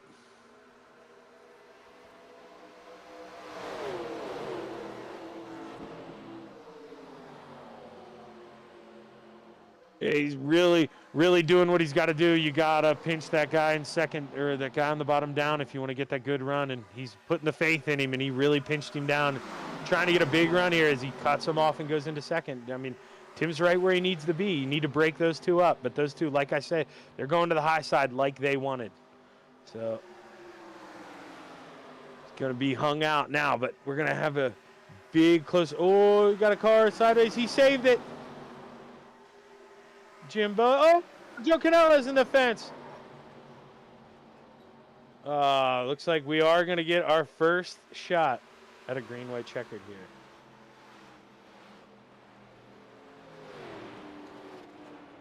First attempt at a green-white checkered coming here. It looked like they had it saved, but just too much going on with too little laps left. Everybody's trying to go for it now. So, I mean, you're going to see paces close up.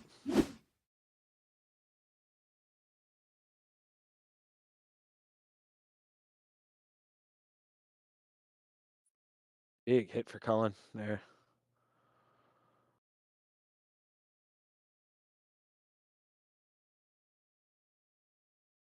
We're trying to go a real-time replay here. Oh, yeah, Cullen just got shot in the back there from Bixler as he was trying to check up, and he went in the wall hard. Good thing the motor didn't blow, and he got to keep going.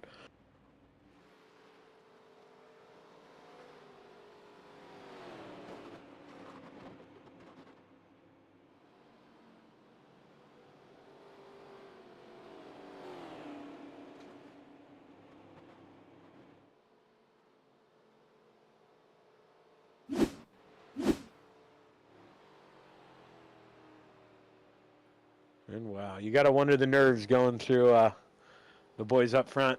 You know, you think you're coming around two to green. You're hoping you can get that one more lap and just have it finish. And now here you are. You got to pace a little bit more. And I can't really remember what lap those Mossow boys pit on, but I mean they should be good for gas. They pit on 34, so looking at the marker, they should be good on gas here, even with a green-white checkered with those cautions. It shouldn't really affect them here.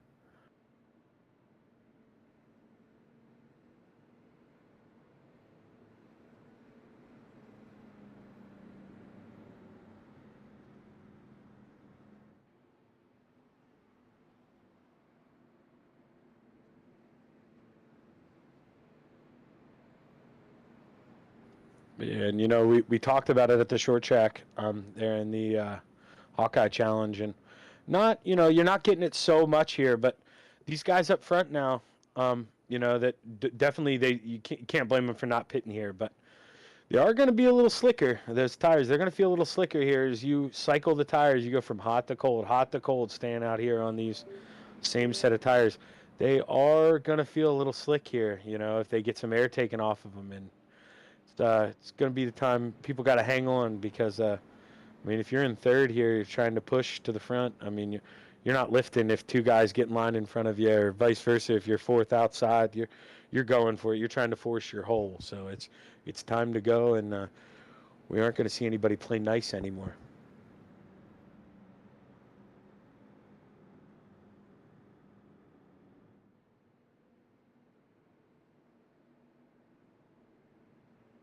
Definitely don't count out guys like Steven Spies.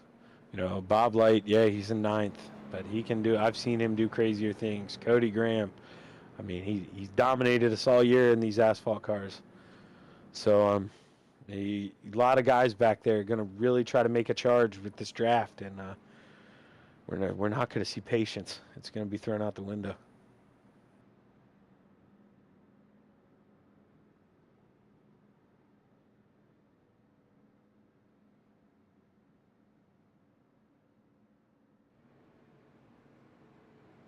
Here, rolling 70 mile an hour coming out of turn 4. We'll be getting the 1 to green this time by, I believe.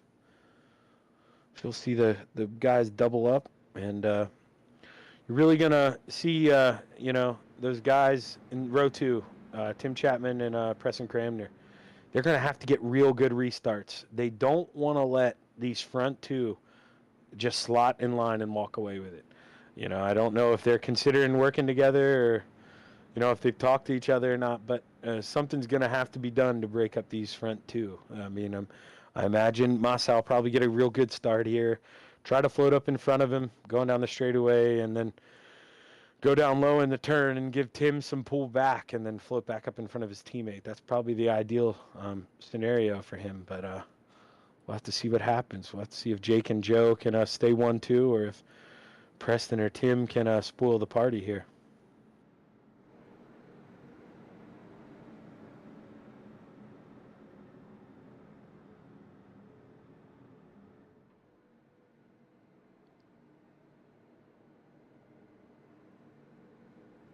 And I was saying Preston Cramner. I didn't realize that was the 70. That's Mike Cramner in 4th, so sorry for that, Mike, if you go back and look at it. Not to give the credit to your son there.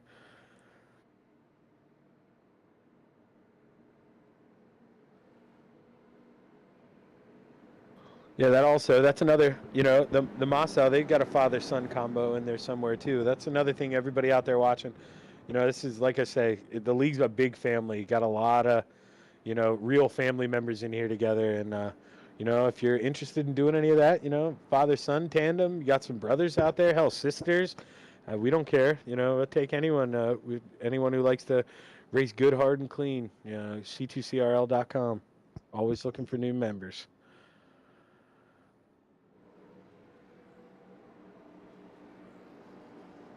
Here we're getting ready to roll out of turn 4 here.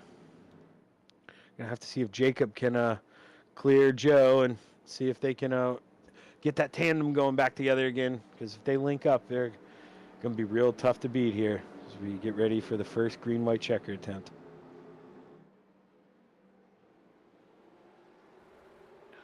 And there we go. That's that good start I was talking about. Probably gonna float up here. Or nope, he didn't need to, because I think he's going to be able to clear Tim. There. We got Steven Spees in 4th place. We'll have to see if he's willing to work with Tim here. See if they can get something going. Tim is definitely getting loose there coming out of the corners. That's what I'm talking about, the tires cycling in heat. It's going to be way different. You get Spees. He's giving him as much help as he can here. Going on the backstretch. Tim takes the lead going into turn 3. You got another teammate there. You got Cody Graham. He's with the Musos. So, you got 3 out of 5 up there. You got a wreck, but I don't think it's going to matter because they're so low. Oh, no. Caution came out first. Caution came out first. Oh, wow. That is not what Tim Chapman wanted to see there. I mean, he is in first place now. He's going to have the restart on him, but I think he had Steven Spees behind him right where he wanted him, and I think that may end up coming back to haunt him a little bit there. That was real close to the leaders crossing the line when that caution came out. Now if you're Tim, you almost got to hope you get a good restart and the boys wreck right away to seal your win. But we're going to go back and take a look at this wreck here. Like Krupa and Cramner got into each other a little bit, and that was a different one. Oh man, there were 3 different wrecks there. I think one in the back there was the biggest one. Wow, who's on the roof there? Joe Cannell is going for a ride.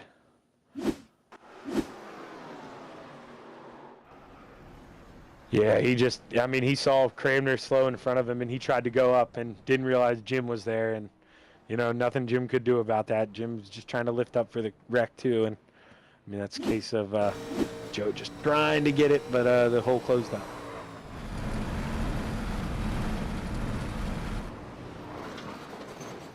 Oh, almost had it. Cramner almost saved it.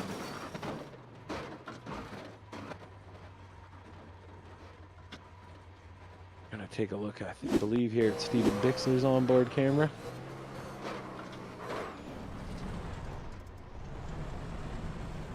Yeah, that's the first car we've seen today that went sideways at 150 mile an hour and didn't do the complete roll, I think. What a ride for Bob. Front end's real tore up. Jim Bowie. Yeah, he had gotten nowhere to go there when Canellis came up. He was already there, and Joe was just hoping nobody was there, but sadly Jim was there.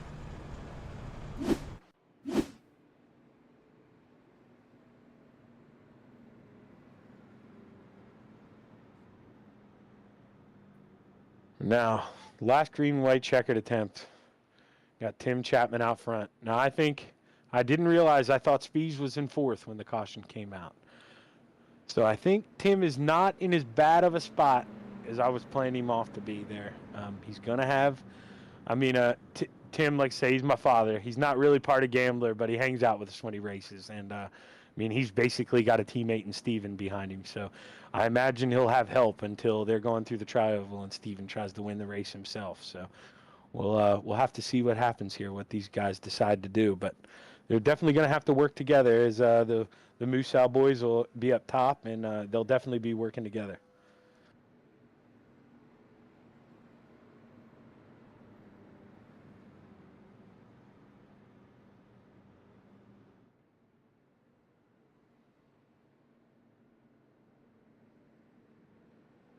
Rolling here out of turn 4. Looks like we'll get the 1 to green this time by, and we're using, I believe it's the last attempt here at the green white checkered. We normally only do 2 unless they changed it for the charity week, but I would bet on it being 2. And yeah, I'm hearing from a little bird that it is the final attempt, so this is going to be it. Guys got to play nice here. Or are we still 2 to green, actually?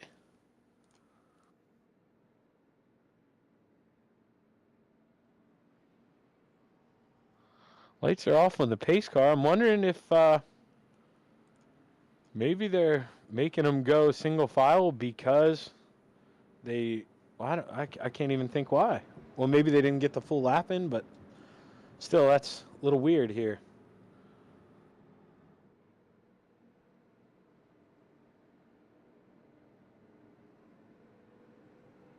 But yeah, I don't know.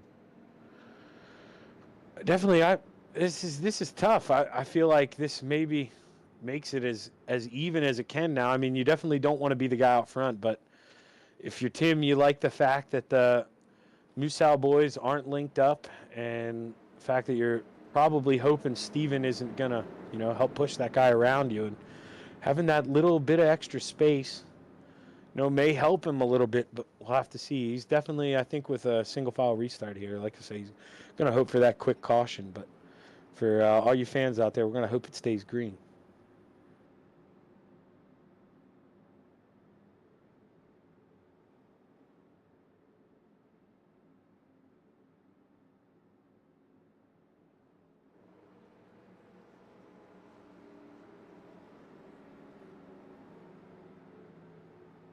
Yeah, getting ready to come out of 4 here, and as we roll through the tri-oval, the pace car will pull off, and Tim Chapman will lead him for the final green-white checkered start.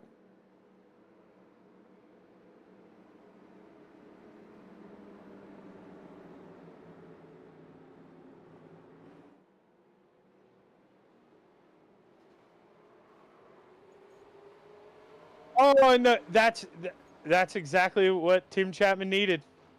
Wreck right away, and this race is going to be over. We're going to be ending under green, white, or under caution tonight, boys. That's a really tough way to end the race for sure. But definitely kind of saw it coming with the way that we've been rolling.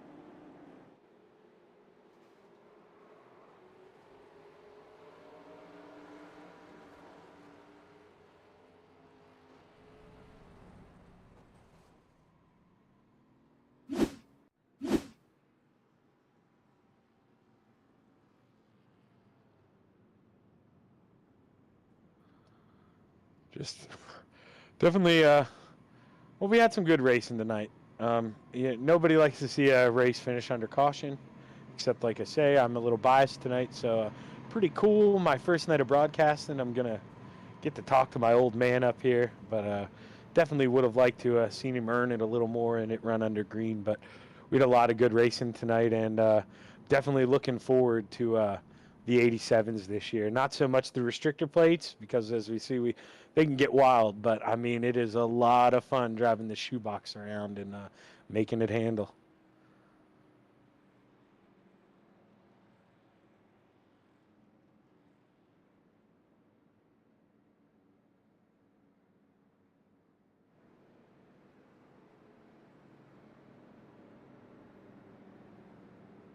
Yeah, I believe they're going to have to pace, I think, one more lap, because this would put them 1 to go. So we're going to have to watch them go around another time here. So just be a little patient with us. But I was saying earlier, don't forget about us tomorrow night. Tomorrow night, we got the midgets rolling off at 7 o'clock at Lanier. Then we got dirt street stocks at Lanier, just a normal race.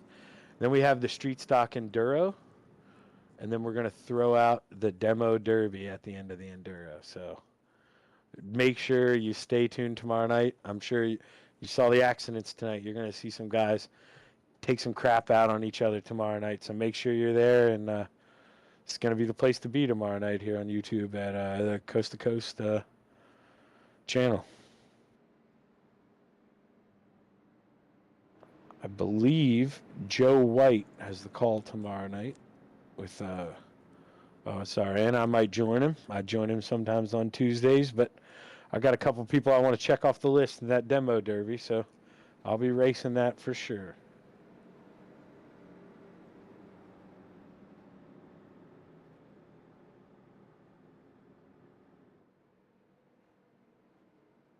And, because we've been going a while tonight, I'm not going to hit you guys with a bunch of late wrap-up stuff. I'll do it now. I won't hit you with a whole long spiel after the interviews. I appreciate you guys for tuning in with me tonight and bearing with me on my first night out here. Definitely couldn't have done it without Marty helping me behind the scenes. I don't wish his voice gone, but I did have fun doing this, and I appreciate him letting me take the reins tonight.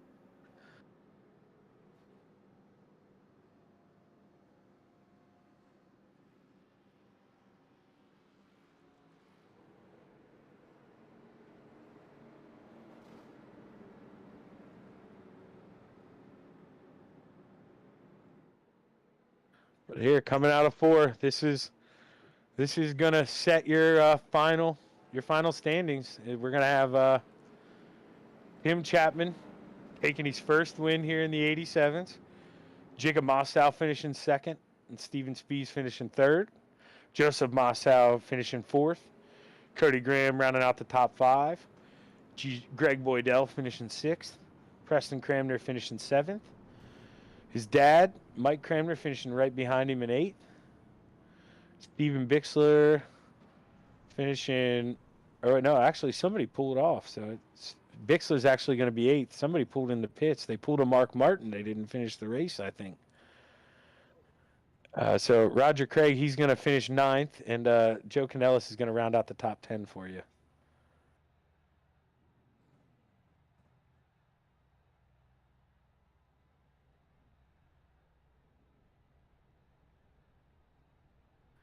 Hey, Jacob, Zach in the booth, man. You got a copy? I do. Well, hey, man, you almost went 3 for 3 tonight.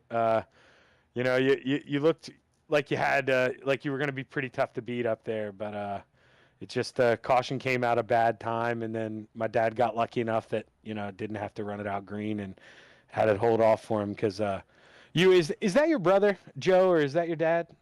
Oh, that's my brother. That's my twin brother. Okay, your brother. Well, you two, I mean, I talked you guys up the whole time.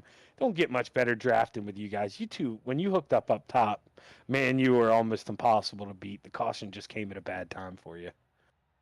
Yeah, it was a bummer there. I really felt like I had the car to beat there at the end, and your dad had one out of a pusher behind him with Stefan. He was absolutely disgusting with the pushing today. He was really good with that, and just got me on the. I thought if I went high on the last restart, I could, outrun your dad, but I didn't see that the 55 was glued to his bumper, and they just went right by me. I'm like, well, there goes my win, and then the caution unfortunately came out there, and didn't even get a battle to the line, so that's kind of unfortunate. Yeah, like I say, I said it on the broadcast. I was a little biased. Wanted to see my pops win, but nobody wants to see a race end like that. Definitely not with the way, like I say, you guys were hooking up top, and I really wanted to see you two versus my dad and Steven there, the Gambler teammates versus what you guys are GSR, right? And it would, or GKM, sorry.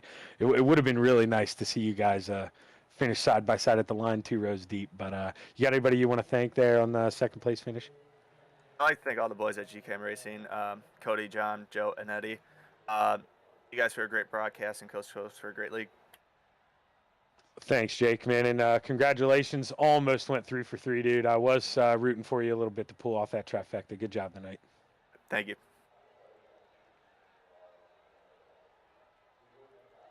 Steven finished third. Yeah. Hey, Steven in the booth, or Zach in the booth. I'm not Steven in the booth. Steven, Zach in the booth. You got a copy?